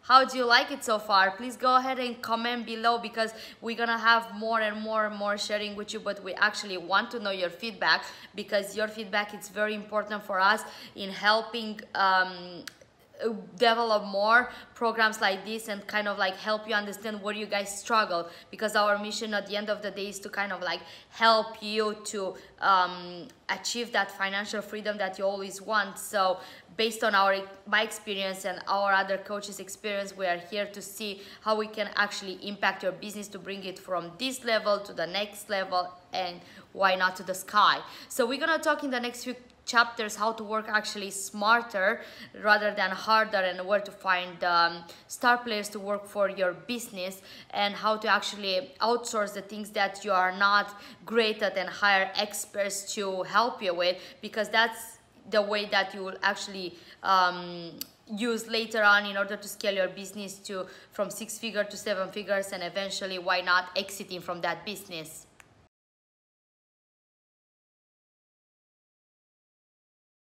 We're going to be talking about how you can actually work smarter instead of just harder and harder. Now, a lot of people out there are saying this these days, right? Like, I want to work smarter, I want to work smarter, I don't want to just keep working harder. But the truth is, most of us are just working harder and harder. And so ask yourself these questions and see for yourself, are you actually working hard, or are you working smart? Over the last couple weeks, do you feel like you accomplished really big things and made big progress? Do you have a lot of highly productive days, or do you waste a lot of time on low-value tasks? Do you feel like you control every single one of your weeks, or do you sometimes feel like your weeks control you? So these are all good indications that you're working harder, but you're not necessarily working as smart as you could. And so the hack today addresses these exact issues. And what it's going to do is get you having powerful weeks where you feel satisfied and accomplished, instead of feeling like you just, took a punch in the face from your week. Now, the hack for taking control of your week is simple and extremely powerful. It's planning your week ahead of time. So we're going to show you our very best system for pre-planning your week. It's a system that's radically different from the conventional wisdom, and it's one that hundreds of our clients use every single week in order to stay on top and in control. Now, before we get started with this, life can kind of feel like a battle, right? Because it kind of is like a battle. It's a competition for limited resources. We have limited time. We have limited attention. We have extremely limited decision-making power. And just like a battle, the secret to winning lies in planning ahead. Because conflict is what goes wrong with our week, right? Conflicting priorities, conflicting schedules, conflicting expectations. To paraphrase the famous General Sun Tzu, if you know your enemy and you know yourself, then you're going to win. So your weekly plan is your attack plan for your life. It's where you allocate your scarce resources like time and energy and match them up against your responsibilities to accomplish your goals. And there's a very specific way you'll want to do this, so make sure you're writing down these steps. The first thing you'll want to do is pick a day to do your pre-planning session. And we've helped hundreds of clients make this a habit in your life, and we found 2 really great times that seem to stick. So the first time is on Fridays, at the end of the day on Fridays. So you've just finished the week, everything's fresh on your mind, and so that's why it's a pretty good time to plan ahead for the coming week. We also like this time because it gives your brain a signal to relax for the weekend. So when you plan your week ahead on Friday, then your brain can relax for the weekend because it knows that you're going to be picking up again on Monday and you'll be ready to go. Now, the other time is on Sundays. This is the time that I pre-plan my week. You're already starting to think about work, whether you like it or not, and by Sunday, your brain is really overwhelming you with thoughts about work. They've probably been flooding into your mind throughout the weekend, and so Sunday is another really good time to sit down and pre-plan your week. So the first times you do it, it's going to probably take you an hour, maybe even more to do, but after that, it can go much more quickly as it becomes more habitual. So the first step here is to choose a day, choose a time, and go ahead and schedule that into your calendar right now. So the first thing to do as you start your pre-planning session is going to be to write down what you did accomplish this week. So write and write and write. Don't stop for 3 minutes. We want to really be giving ourselves that acknowledgement for what we did get done. Now, step number 2 is to write out everything you have not done this week, all right? This is where we're pulling everything out of our head. These are called open loops. These are things that have been nagging in our back of our brain that our brain won't stop thinking about. They're probably nagging in the back of your mind right now. So write all of those down. Next, you're going to be identifying your champagne moment for this month. If you haven't seen the video about champagne moments, then go and watch that right now. And what you're going to ask yourself is, what's the number one thing that I could do this month that creates the most forward momentum in my life? And so ideally, it's something that's really leveraged, meaning if you get it done, it makes the rest of your life a lot easier in some way. Next, you're going to break down that monthly champagne moment into a weekly champagne moment. That's what you need to do this week in order to make this week a success. And step 6 is to schedule that time in your calendar early in the week to get that champagne moment done. Ideally, you're getting your champagne moment done right away on Monday morning. So this is a really easy way to make sure that your week is a huge success. I mean, imagine getting your top priority done right away at the beginning of the week. Step 7 is to optimize your calendar. You want to cancel appointments. You want to rearrange appointments. You want to consolidate appointments so they're all back to back. That's called batching. So are there meetings that you could cancel altogether that you don't really need at all? Are there in-person meetings that could be a phone call instead, or even an email to save you that time?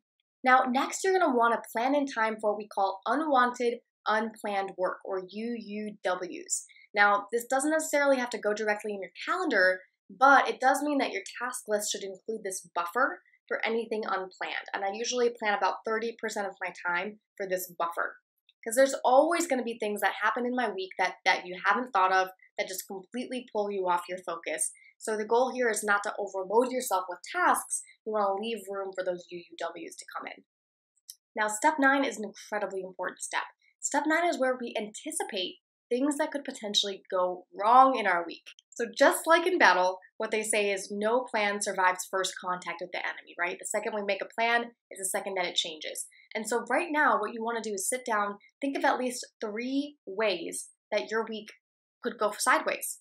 You know, is a coworker, is your boss going to ambush your priorities, give you something different to work on? Is a client going to reschedule a really crucial meeting? Is your spouse going to forget to pick up your kids at school again?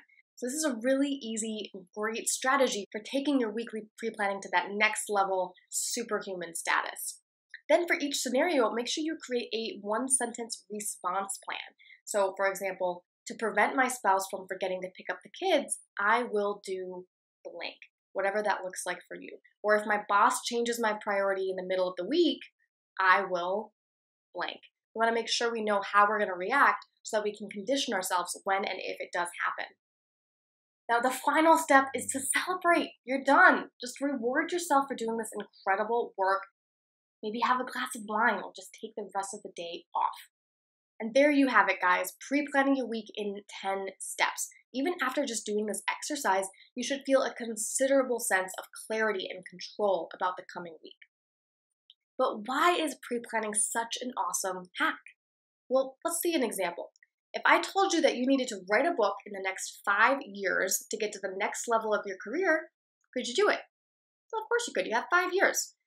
What if I said you had to do it this year? Well, maybe you could. It'd be a lot harder. What if you only had a month? Probably not, right? So clearly, the more time you have, the more control you have to get it done. So the more time that you put between yourself and anything, the more control you have. Here's another example. What if I told you 3 months ahead of time that you were going to have to miss a crucial meeting with your CEO? Would you have time to reschedule it? Yes, of course you would.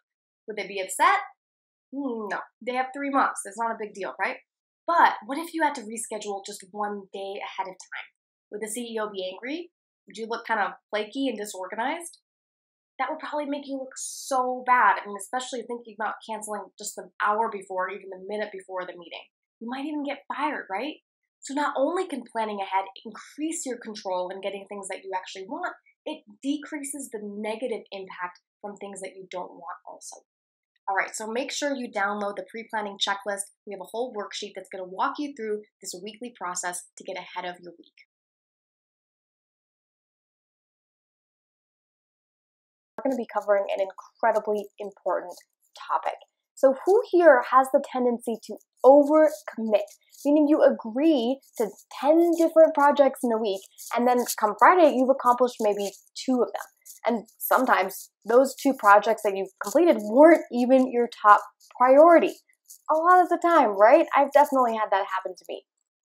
And the problem is we sometimes have unrealistic expectations for ourselves about how much we can get done in 1 week. So we end up saying yes to a bunch of different things, we call them all priorities, and then we just stress out the entire week about how they're not getting done.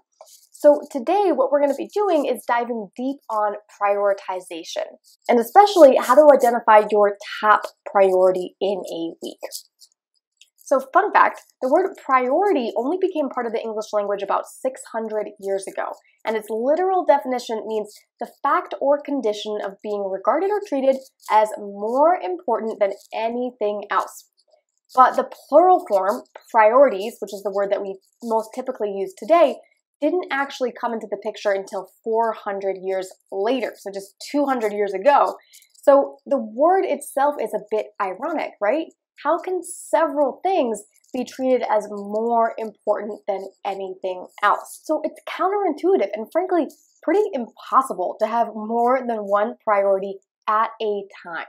So that is why we created the champagne moment. So the champagne moment is a simple, easy exercise that you can do on a weekly basis to sort out the most important things from the seemingly important things on our list. So here's how it goes. Think about it this way. What could you do this week such that if you got it done, you'd be so happy that you'd just stop by the store on the way home, you'd grab a bottle of champagne and you'd pop it open the minute you got home.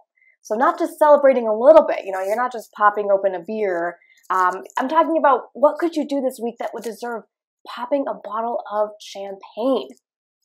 So what's so great about this exercise is that it instantly strips away the shallow work or the seemingly important work on your plate, and it gets you thinking about the deep work. And the deep work is the stuff that really moves your life forward in a big, big way. Now, we've been conditioned to think that, answering a bunch of emails and sitting in meetings are doing good work. But how exactly are those things pushing your life and your career and your business forward? They're shallow, guys. No one is ever going to look back on your life and say, wow, great job on sending 1 million emails, Carrie. Way to go. No, emails and meetings are necessary, but they are not your legacy. They are not your deep work. Now, the question I always get here is, how big should my champagne moment be? Now, your champagne moment does not need to be gigantic. In fact, it can be really small, because even really small steps can sometimes push your business forward in a really big way. So the size of the champagne moment shouldn't determine what it is. It should actually be the effect it has in your life. How happy would it make you if you got it done? How much further would it push your business forward? We want to find the smallest, most leveraged thing we could do to propel us forward the furthest. And make sure you make it tangible, make it attainable. And if you're having a problem even identifying something that you'd actually pop a bottle of champagne to celebrate over, then ask yourself, what do you think that means? Are you playing too small in your business and your achievements? Are you holding back? Are you refusing to celebrate yourself? Celebrating ourselves is such a key way to keep us going, to prevent us from burnout. So how exactly should you be using this tool? Well, first of all, you should be asking yourself this question, trying to determine your champagne moment every Sunday night. And I promise you, when you start pulling this thread, you start asking yourself this question every Sunday night when you're pre-planning your week ahead, then you're always going to come up with some amazing insights into your work and your relationship to your work. We also always tell our clients to shoot for your champagne moment to be completed by Wednesday. And there's a couple reasons for this. So first of all, if you put a deadline on your champagne moment that's approaching quite quickly, then you're less likely to overcommit yourself and create a goal that's unrealistic, right? You're less likely to bite off more than you can actually chew.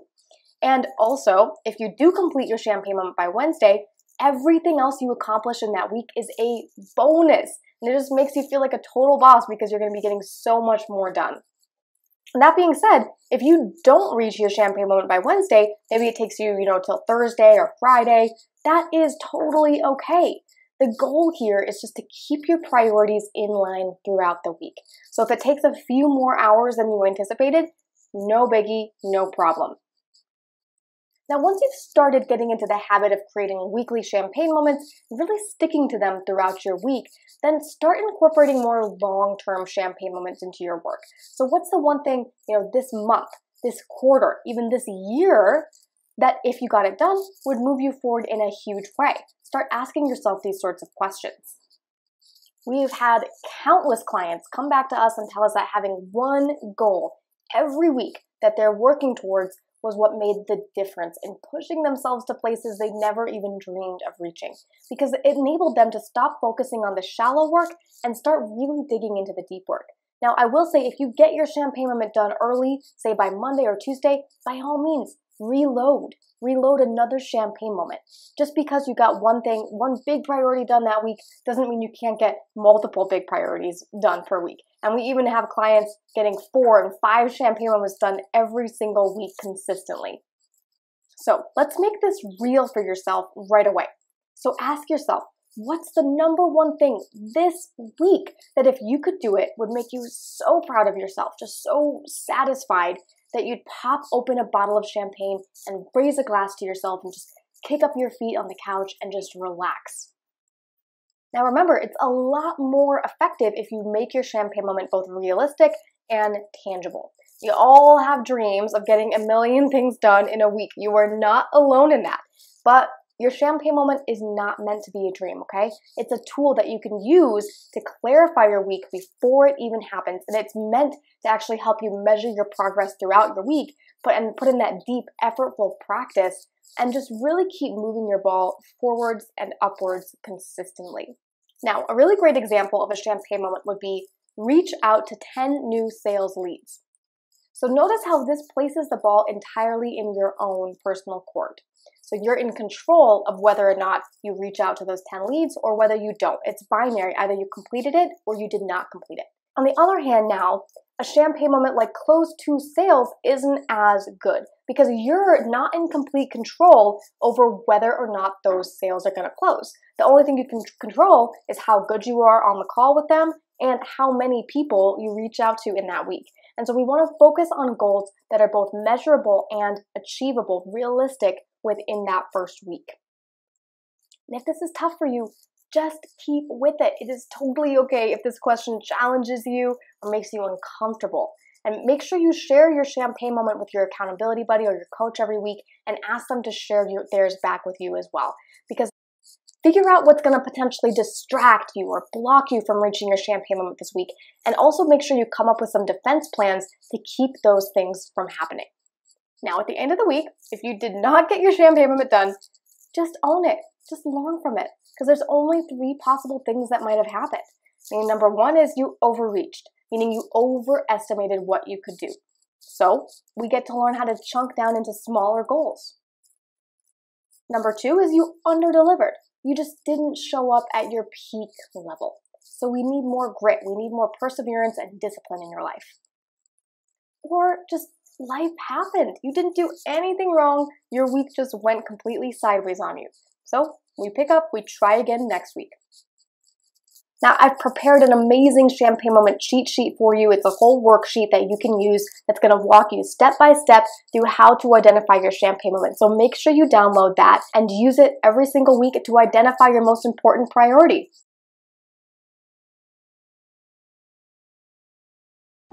We're gonna also learn about having a personal life and having a professional life. I actually failed miserable on this, and I'm gonna talk from my own experience, and I'm gonna teach you what to not do.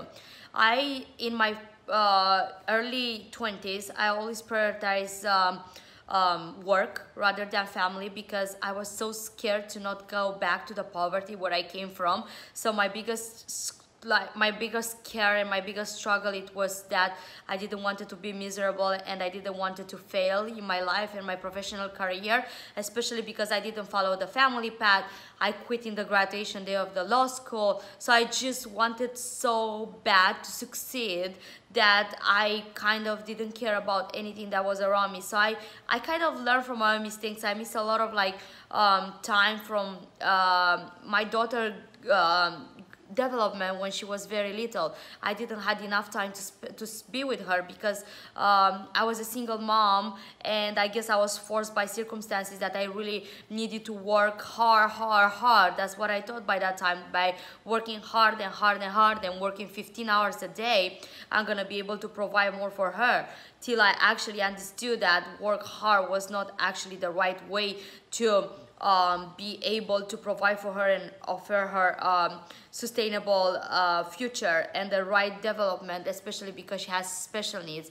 And then I kind of switched between working hard to working smarter, and I realized that the work balance and life balance, it was so important, and it was something that I actually neglected, and I should never ever recommend anyone to just go hustle, because at the end of the day you're gonna be just drained, and you're gonna lose all your energy and all your power to moving forward. And we will focus in a chapter talking about how important it is to slow down, take a deep breath, remember what you came for and what you stand for, because at the end of the day, money are not everything.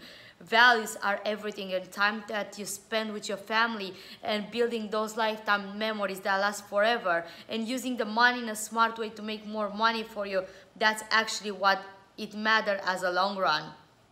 So whenever I tell people I'm a productivity coach, I always get this question, which is, how the heck can I restore my work-life balance, right? And so the conventional wisdom here is that you need to create this big pie chart. You know, my work is going to get 60% of my attention, and my kids are going to get 10% of my attention, and my husband's going to get 8% of my attention, and my friends are going to get 7%, etc., etc., etc., and then I'll be well balanced. But let's be honest here, guys. Who wants to be friends with that person when you know you're only getting 7% of their attention, right? I sure don't. So the truth here, guys, is that conventional wisdom about productivity is just simply wrong. There is no work-life balance, because whenever you try to balance them, then life always loses, right? We always rebalance towards career and instead of our own personal life. Ever notice that yourself? But there is a hack to show up 100% in every area of your life. And so today we're going to be talking about that. So what is this hack? How do we get our life back? So we teach our clients that the hack for work-life balance is to change your paradigm from being balanced to being extreme. That's right, being extreme in every single moment. So when you're at work, be extremely at work. Just freaking kick butt. But when you're at home, be extremely at home. Be extremely focused with your family. Be amazing with your parents. Be the greatest daughter ever. When a friend needs you, be the greatest friend ever. Actually lean into the important stuff in every area of your life. Now, it sounds pretty crazy right now because it's the opposite of what you've been told. But really, it's just advanced common sense, guys. Now, the benefit is that this brings you into the present moment at all times, which is where we can control things anyway. So as Tony Robbins says, where attention goes, energy flows. That's what he says, and it's absolutely true. When we give our 100%, we become extremely present. Because the past and the future, they don't even really exist except in our minds, right? The present is the only place we can truly control, place we can create memories, create all the experiences that add up into a rich, fully lived life. So that's your challenge for this week. I give you full permission to go extreme. Just dial it up to 11. Don't just be a friend. Be the best friend. Don't just host a party. Host the best party. Get it? And then see the results roll in. Feel yourself feeling more fulfilled than you ever felt before, and see the difference in your friends and family as well. Now, a question I usually get at this point is, how can I switch off work and get back to living my regular life? How do I know when it's time to close my laptop down? Well, I have a suggestion for you on this, and it's also a little bit counterintuitive. So the super hack here is actually to schedule your downtime. The mistake that so many people make is that they just leave their afternoons and evenings completely free and wide open. They say, this is when I'm gonna relax, I'm gonna take it off, but they just end up working straight through into the late at night, and then they feel like they have no life. But instead, imagine this. You've scheduled all your favorite activities in the afternoon. You're gonna go to yoga. You have that scheduled. You're gonna go out to eat with your favorite, most best friends. That's already scheduled. The reservation's been made. Well, then guess what? At 3 p.m., you're gonna be so motivated. You're like, I'm gonna close my laptop by 4 because I've got all these fun activities planned. And then guess what? You're gonna go out into the world. You're gonna enjoy your life for a change. And when you come back, you're gonna realize that you hadn't thought about work for hours. You're gonna feel completely rested and rejuvenated. And that's the key here, guys. It's actually scheduling your downtime. When we schedule it, it happens. But when we don't schedule it, it doesn't happen. Thanks for watching, and I'll see you in the next video. We're going to be talking about the one crucial thing that's still missing from your training. This is one thing that we didn't address that can undermine all of your efforts. And that missing piece is taking action on all this information, because it's not hard to know what to do these days, right? We're actually just drowning in great information. Just Google any problem and you'll find great solutions. You can learn quantum physics online, and you can learn how to build a house from scratch. It's all there. It's almost all of human knowledge. But the problem is, we're not applying this knowledge in our lives and actually getting the results. Let me give you a quick example. We all know what we need to do to be healthy. We need to diet, we need to exercise. Within 20 minutes of Google searching, you'll find great books and programs and videos that will literally guide you step by step to looking like a fitness model. And it won't cost a lot. It might even be free. It won't even take you that much time either. But we still don't do it, do we? We're not eating right. We're not exercising right. We're not turning that free knowledge into action and actually creating the habit of eating right and exercising. Now, this is a fundamental flaw built into our brain's operating system. We love to graze on information. We love to read books. We love to take online courses. We love to listen to TED Talks. I'm even watching this course right now. But when the rubber really meets the road, we don't want to put in the work. Now, this is something that executive coach Marshall Goldsmith observed in his book, Triggers. He coaches literally the most successful CEOs and executives on the planet, so he knows what he's talking about. And he says that adult behavioral change is the most difficult thing for sentient human beings to accomplish. Wow, changing the way you behave as an adult is the hardest thing you can do. Now remember, Marshall Goldsmith there, he's worked with top-level CEOs and executives. These are people who want to change. They're actually getting paid millions of dollars to change. So if they can't do it, what should we do about it? So this section is dedicated to that topic. In this section, we're going to show you how to turn this knowledge into action to actually get the results that you came for. Now we need to face that cold, hard truth here.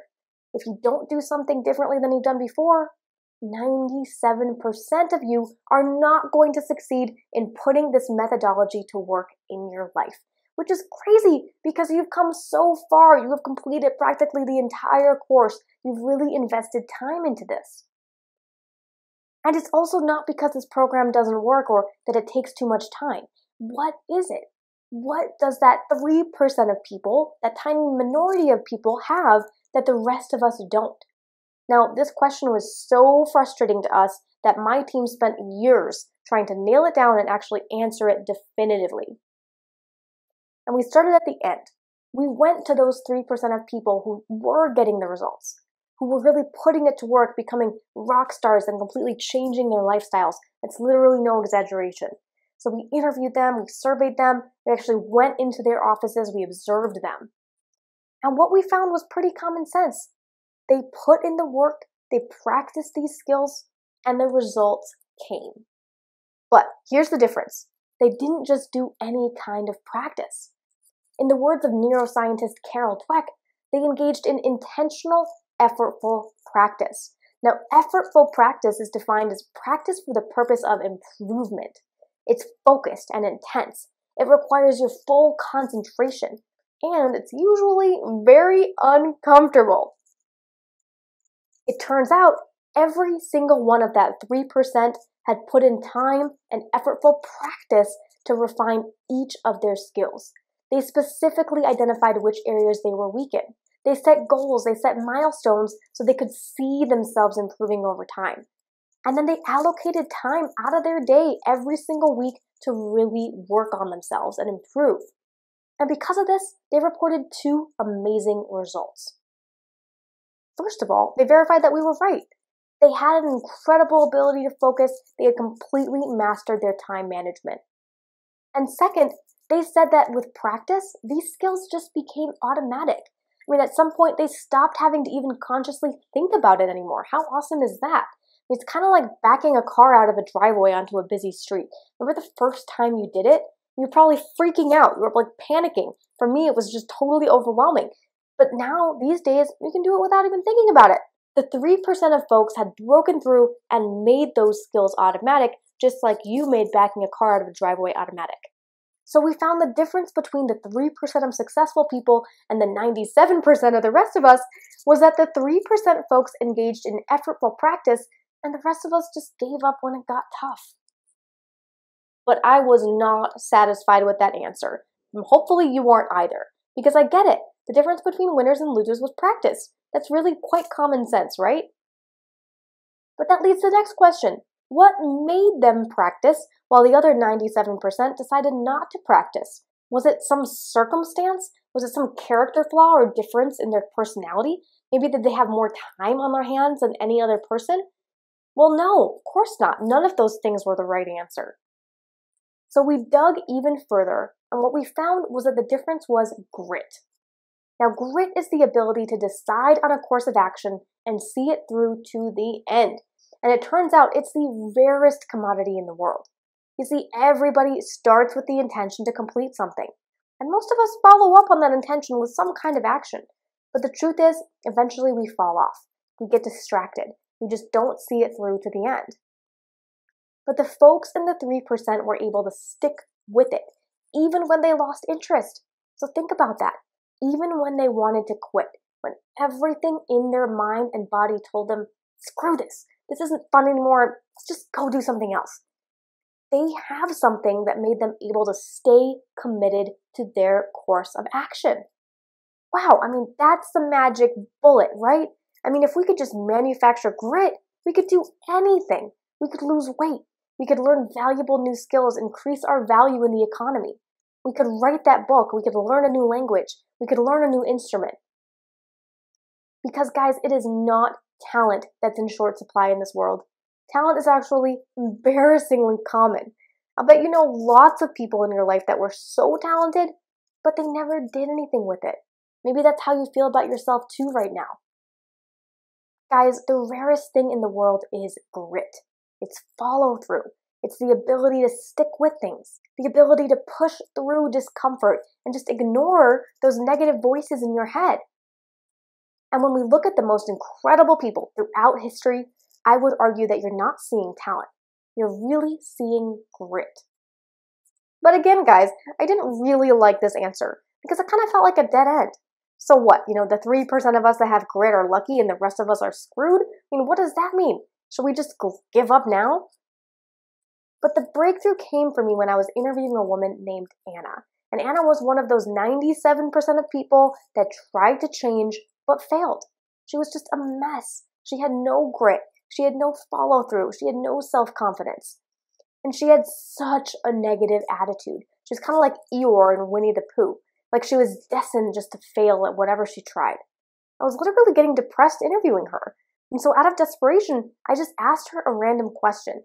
Have you ever had a period in your life when you did have grit? Was there ever a time when you were able to push through discomfort and get incredible results? Well, immediately her face lit up. I couldn't believe it because she was so unhappy a second ago. And she told me about her college water polo career.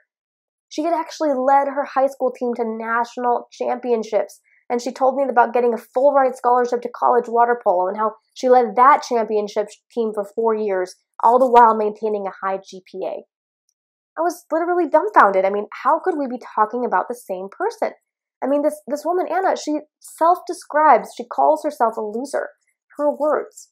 And yet there was a time in Anna's life that she was a total winner, when she had the grit to do things that literally seem impossible to me even today. So this really blew my mind, because it meant that grit wasn't fixed. It's not permanent. Something else entirely is at play here. So I went back and I re-interviewed those 97% of people, the people who had been failing, and what I found was an amazing result. Almost every person who lacked grit today remembered a time when they had grit in the past, and sometimes a lot of it. Literally every single person had experienced grit before, but they just couldn't bring back that feeling on command. They seemed to have kind of lost it and couldn't find it again. And so I investigated it even more, and I got a little obsessed, and I asked myself, what was different in their life when they had grit versus when they lacked it? And I heard stories about being on sports teams that pushed them beyond their limits. Lots and lots of sports teams. But I also heard stories about music teachers and mentors inspiring these people to chase their dreams. I heard stories about being in the military, and even stories about being part of support groups or missionary teams.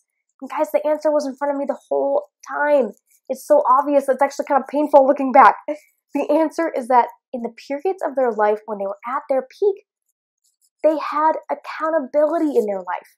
They weren't doing it alone. Now, the truth is that humans have been dealing with this problem of grit for a long time already, all right? This is not new. I mean, how do you get yourself or someone else to do something that's good for them, but they just don't have the discipline to do it? And humans solved this problem a long time ago. We have cracked the code, and the key to creating more grit and discipline is to stop doing it alone and start doing it with a group. I mean, really, you can make it so much more complicated than that, but I promise you, it's really that simple. Whenever you see people operating at the pinnacle of human performance, you're going to see them doing it with a group. If you don't believe me, here are some examples. So Michael Phelps might swim alone at the Olympics, but most of his life he is training with a staff of coaches and a team of other swimmers. Same with Simone Biles, with LeBron James, with Michael Jordan. Top musicians, mathematicians, philosophers, you name it, they organize into groups. Because group accountability provides us with far more discipline than we normally have. So let's define group accountability. Group accountability is a state of being where you're being held to higher expectations in order to be accepted into a group. So in order to maintain your status in that group, you're being held to this higher expectation so that you maintain your status in that group. So for example, in order to belong to a church, you cannot steal from people. That group won't allow it. There are real consequences to not living up to higher ethical standards in that church group. But it can be a lot more subtle than that too, because we're programmed to want to fit in, to be accepted by the group. So we automatically do whatever is necessary just to fit in. Remember Anna? When Anna was part of a water polo team, that social group had an expectation that you practiced hard and you got good grades. So that's exactly what she did. She did things to fit into that group that would have seemed impossibly hard to do by herself. Getting up at 5 a.m., jumping into a cold pool, practicing all day, and then studying late hours, even when she was physically exhausted. But to hear her tell it, it was like it was easy.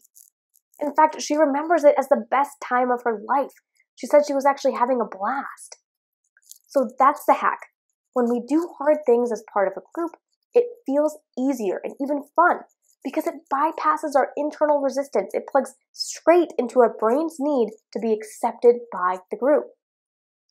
The truth here is that we're kind of like herd animals. We're not meant to do things by ourselves, all alone. We work best when we operate together in social groups organized around specific outcomes and goals. So you see it in the military, pro sports, business, the arts, and in fact, now that I pointed it out, you're probably going to see it everywhere. Now, we could have stopped there, but that still wasn't good enough for us. Why not? Because there was a hole in this theory. You see, some of these folks already knew they needed accountability in their life, and they had already tried to get it. They had joined mastermind groups, they had got mentors, they got accountability buddies, but the results were totally uneven. Sometimes the accountability worked, but a lot of times it didn't.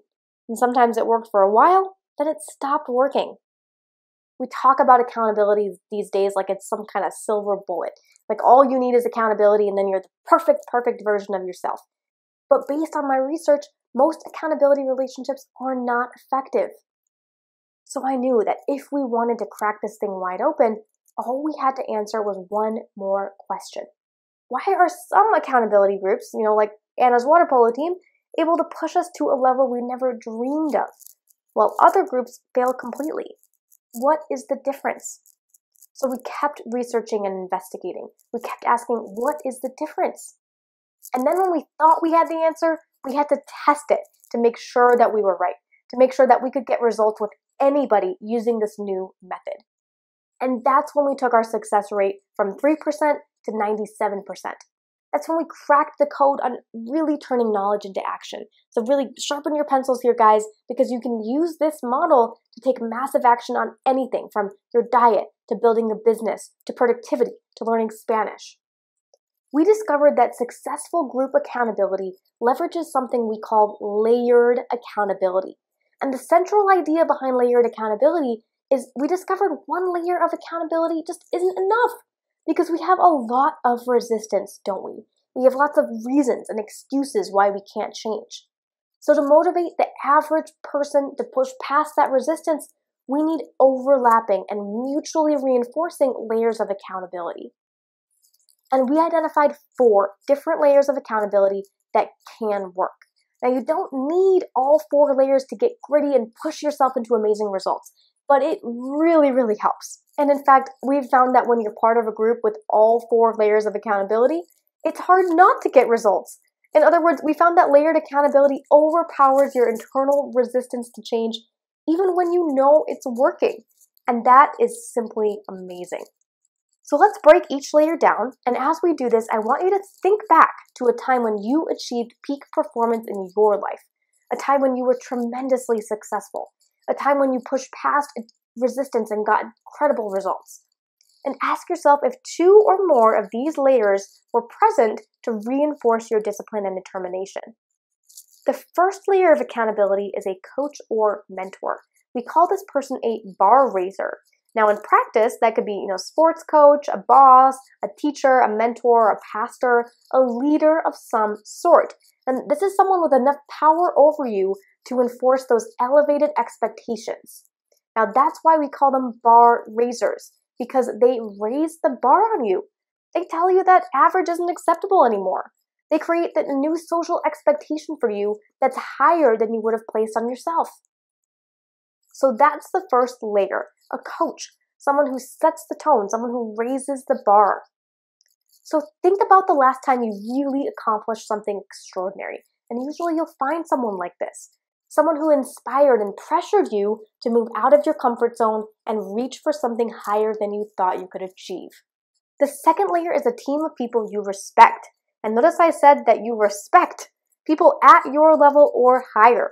These are like-minded individuals who are in the same boat as you, who want the same things as you. So we call this a team, but it could be coworkers at your company, it could be your church community, it could be your platoon in the military. It's just a social group organized around a unified goal. So the Fab Life Society is a perfect example of this. Now, teams are at their best when you really respect the people around you. So if that respect is there, then you're highly motivated. And when they offer support or feedback, it actually means something to you. You actually listen to them. But by far, the best part of a team is the competition. Because let's get honest, when someone on your team starts running the 4-minute mile, it's hard for you to keep saying that you can't do it because they proved it's possible. And once that happens, it becomes easier to just push through it and do it. So teams help us stop feeling sorry for ourselves. They help us break through our internal limitations and they get us in the game. Now, the third layer of accountability is a buddy. This is someone who is responsible for you and you're responsible for them. Just like the buddy system in kindergarten where you held each other's hands.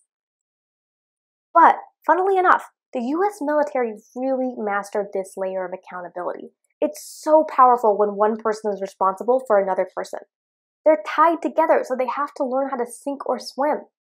Because the military knows that you'll give up on yourself pretty quickly, but if another person's fate is tied to yours, you'll push yourself past your internal resistance points. For them, not for you. But let me warn you, we noticed in our research that a lot of people try to create a buddy system with their best friend or a family member, and that's a mistake, guys. We found that friends and family members are usually terrible accountability buddies, because when push comes to shove, they are not going to call you on your BS. When you're making excuses, they don't push back and raise the bar on you, because there's too much on the line. They're afraid of losing your love and your friendship.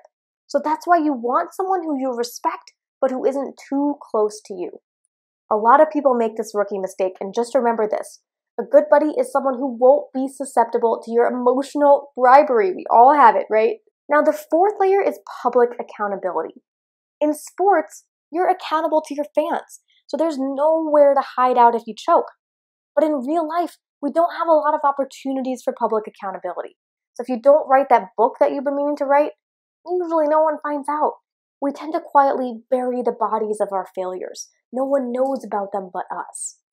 So what I like to do is create opportunities for public accountability on Facebook and a private Facebook group, maybe just to your friends publicly, to your office, to your clients. Let me tell you, when you tell your clients that they can count on you for a new product to be launched, that really puts you on the hook to deliver. I absolutely love that. Shining light on your actions commits you to an outcome. And you can accelerate this by declaring what you'll do if you don't achieve this goal. Kind of like Domino's Pizza, if you know their slogan. If they don't deliver their Domino's Pizza product in time, then you get it for free.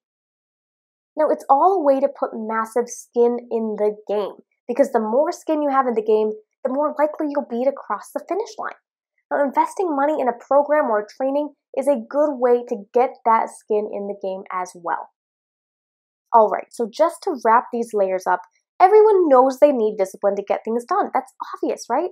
But when it comes to manufacturing discipline, we have no idea how to do it as humans. So in this session, we taught you that accountability is the secret to creating discipline and grit. But we went even further. We taught you that layered accountability is the only truly effective form of accountability. When we apply layered accountability to our lives, there's no limit to what we can accomplish. And that is how you turn knowledge into action. You create layered accountability to get skin in the game, to close off your escape routes, your back doors, and commit you to finishing what you start. I'm gonna share with you step by step what it takes for you to be successful in less than 14 days. I'm gonna tell you how to become an overpaid expert, and yeah, overpaid, right? I personally like to be overpaid for my work. I don't like to work for shitty dollars, so I hope you don't like that either. So I'm gonna teach you in a second how to do that and how to charge top dollars for your work, because by doing a service to your customers, it's pretty much taking from your family time, from things that you truly enjoy. By doing a service and serving the community, you're taking actually valuable time from your life. So I'm gonna teach you how to be an overpaid expert. That sounds good, right? You're gonna learn step by step how to get to the top. But bear with me for a second.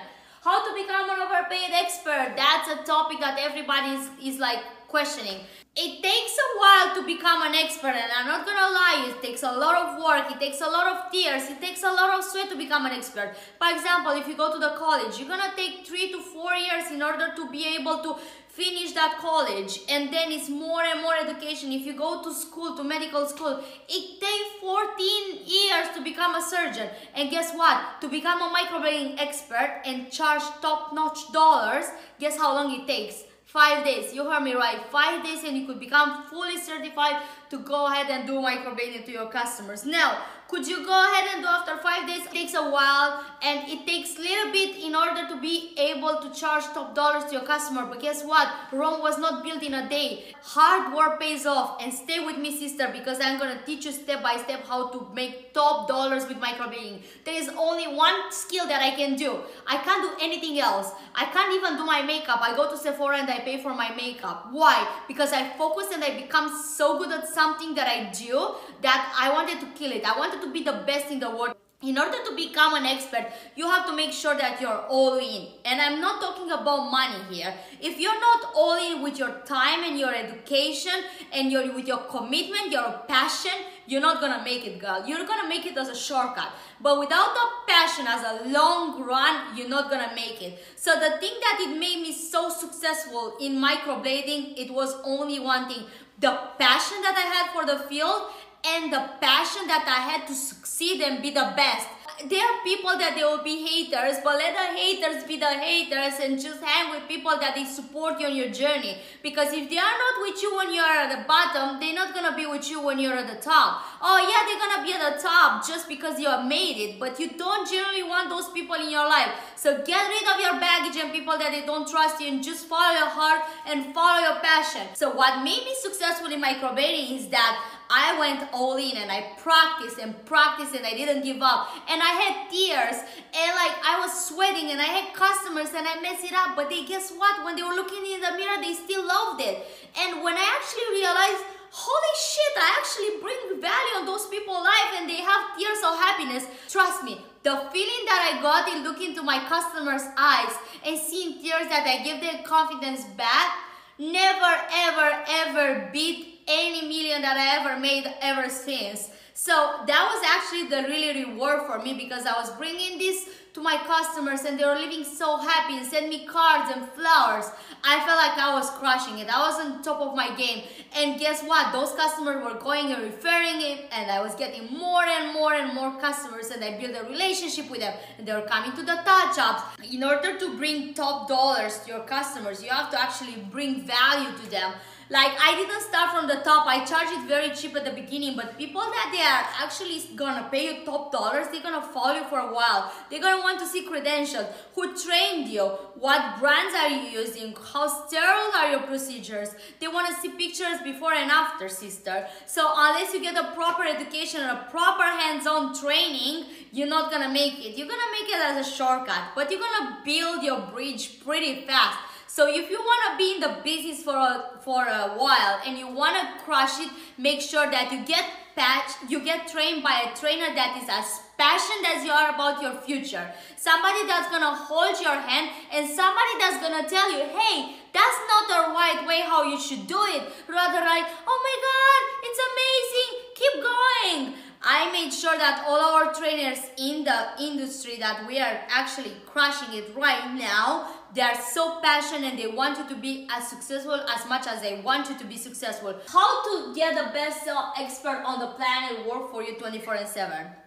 That's a really good question. So if you look on my website, everywhere you're gonna see my face in the first video, in the second video, after you purchase the book, and after here. We're a 7-figure business. I could hire easily people to do those videos for you, but guess why? Why I don't do that? Because I'm so passionate about what I do, and guess who could be the #1 salesperson in my company? I had over 20 people on the sales team, and yeah, they generated me really good money, but guess why they were on the business for? They were for that paycheck that it come after every month. Nobody in this earth is more passionate about your business and about the service that you provide than you. So you are the voice of your business. Go ahead and talk about it to people. So every single female or male on this planet, they could be your customers. They just need to know how valuable is your service and how much it could impact this life, how much time they can save, and how gorgeous they're gonna look after they get microblading. So if you are really passionate about your business, go and talk about it. Nobody's gonna make you successful if you don't go and talk and show people who you are. Show them pictures before and after. Show them what are the benefits of getting microblading, what are the advantages of getting microblading. You are the voice of your business. You're the voice and the joy and the passion of your business. So go and show it. Like, don't be shy to go on social media. Like, you're gonna suck at the beginning, but guess what? So did I, and so did all those people that they have millions of followers in Instagram or in Facebook. If you see there's videos from 5 years ago, you'll be like, holy crap, I already crushed it. So instead of going and doing like those selfies that they don't generally bring you any money, yeah, you do them for passion, no problem. But why don't you go live and say like, hey, it's 7 in the morning and I'm gonna go and make some women feel gorgeous, and I'm gonna post later some pictures before and after. Stay tuned, because microblading can do yalla yalla yalla yalla yalla. And then you go ahead live and you show your customers how the eyebrows look before and after, and then you show them the smile to that customer immediately after the procedure and get her to give you a fast 30-second testimonial. That's the best material you could use to scale your business fast. And you're not gonna build your audience in 1 day, 2 days, 3 days. Again, Rome was not built in a day. It took me years to building 100,000 of followers, but guess what? I'm here right now and I'm crushing it. And I'm not here to brag it. I'm here just to empower you and to help you and take you what it takes you to go from ground and from nothing to the top. There are people, they literally work their entire life to get there. And this is the easiest business and the highest paid business in the entire beauty industry that you could start. You could literally start to like nearly $6,000 a business that can generate you 6 figures in the first month. Yes, you heard me right. There are people that they spend insane amounts of money in like e-commerce or franchising. Even going to college, you're gonna spend more than that, and you're gonna spend time. And the only valuable asset that you cannot actually buy back is the time, right? So microblading, just by learning in 5 days, you're saving years of your life, just by getting a skill ahead of other people. And yes, there is an investment, but guess what? I don't think there is any business that can give you a 6-figure income in few months that you could start for free. The investment is like really minimal. It's cheaper than the college, and it's cheaper than any business I ever heard. Even if you become a blogger, if you go to China to buy things and sell them on Amazon, you need to restock, you need sizes, you need to travel, you're still gonna spend more than getting certified in microblading. Guess what? You probably heard from like Nicki Minaj or I don't know, Madonna or like Angelina Jolie. Microblading is booming and everybody's talking about it. So if you want to make $200 plus an hour, you might really consider get training in microblading. But I'm really sure that if you're already in this page right now, you kind of know how much microblading artists make, and you kind of make your homework. We have trained thousands and thousands of students, and they are crushing me. They're making 5-6 figures in their first year. We have people that they made 500,000 last year from microblading, and they are keep doing it and doing it and doing it. Now, I'm not saying you're gonna do that unless you really go all in and put hard work on it. You're not gonna make it, sister. Again, it's all about how much time you put in and how much value and how much passion. This is how much money you're gonna make. Can you make millions out of microblading? Well, I did. Can you? I don't know. I hope so, because I want to see on the top, sister. The secret number 3, how to instantly get customers by only using your smartphone. So I was talking earlier about doing bullshit things on your Facebook or on Instagram. You're just scrolling. So probably right now by watching this video, you're just scrolling down and like you're in Instagram or on Facebook, or better stop doing that. Like, put it away, because this video could literally change your life. I'm here to support you. I'm not selling you a thing. I just try to tell you what it takes in order to become a successful microblading technician and how could you literally make millions. So at the beginning, you're not gonna have a large audience, but like by showing up to your customers and like showing them and documenting and educating them and posting pictures before and after, you're gonna build your clientele easy by easy. Now, for the next 7 days, this is the plan. Once you are in the microblading class, you're gonna get the premium starter kit free, including with your class, right? Get those tools and get 2 customers a day. So the only thing I'm asking you is 28 hours from your life. Do this. Get unpaid 14 customers. And I'm gonna tell you in a second. You're gonna be like, what? I'm not gonna work for free. Trust me, you're not working for free. And if you're listening to me now, you're set for success.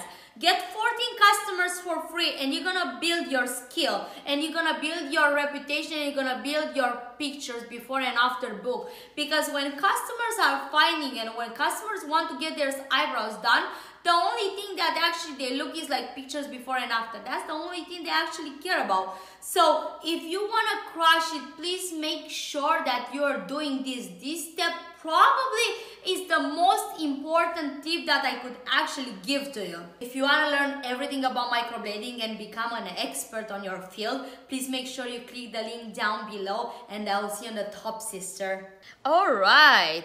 There have been few hours of the content, and I hope you guys took advantage and took as many notes as possible. And don't worry if you missed anything, just send us an email at irina@worldmicroblading.com, and I will be happy to send you the recording, because I know there is so much content covered over here. So I just don't want you guys to get overwhelmed. Yes, it's a lot of content and it takes a lot to build your business, but Rome was not built in one day. And you should take those steps and those advices and use it at your own speed. So just start from the ground, and don't, if there is something that you should always remember, you should be like, don't quit, and keep going and keep going, and you're gonna hit a wall, but just take a deep breath and remember what you came for and what is your mission, and I will be happy to support you in any of your mission. So you saw that if you made it that far, and if you're here still after so many hours of content, and I know it's not easy, and I know we all have obligation, we have families, we have jobs, we have friends, we want to do things that we care about, but if you have stayed till here, it means that you're so passionate about microblading like I am, or anything in the beauty industry, and you're here because you want more. You want more for yourself, you want to provide more for your family, or whatever drives you. So congratulations for being here and doing this for yourself. If you have any questions, please go ahead and write it in the box, and I will make sure that I will answer your questions as soon as possible. Thank you so much again, guys, for joining this presentation. I hope that even if you took a small advice of everything that I showed over here, I'm sure that it will help you exponentially. I guess the next step for you will be to just go ahead and implement every day that you learn over here, step by step, and don't get overwhelmed. And don't forget, we are there to support you and help you. And if you have any questions, just don't hesitate.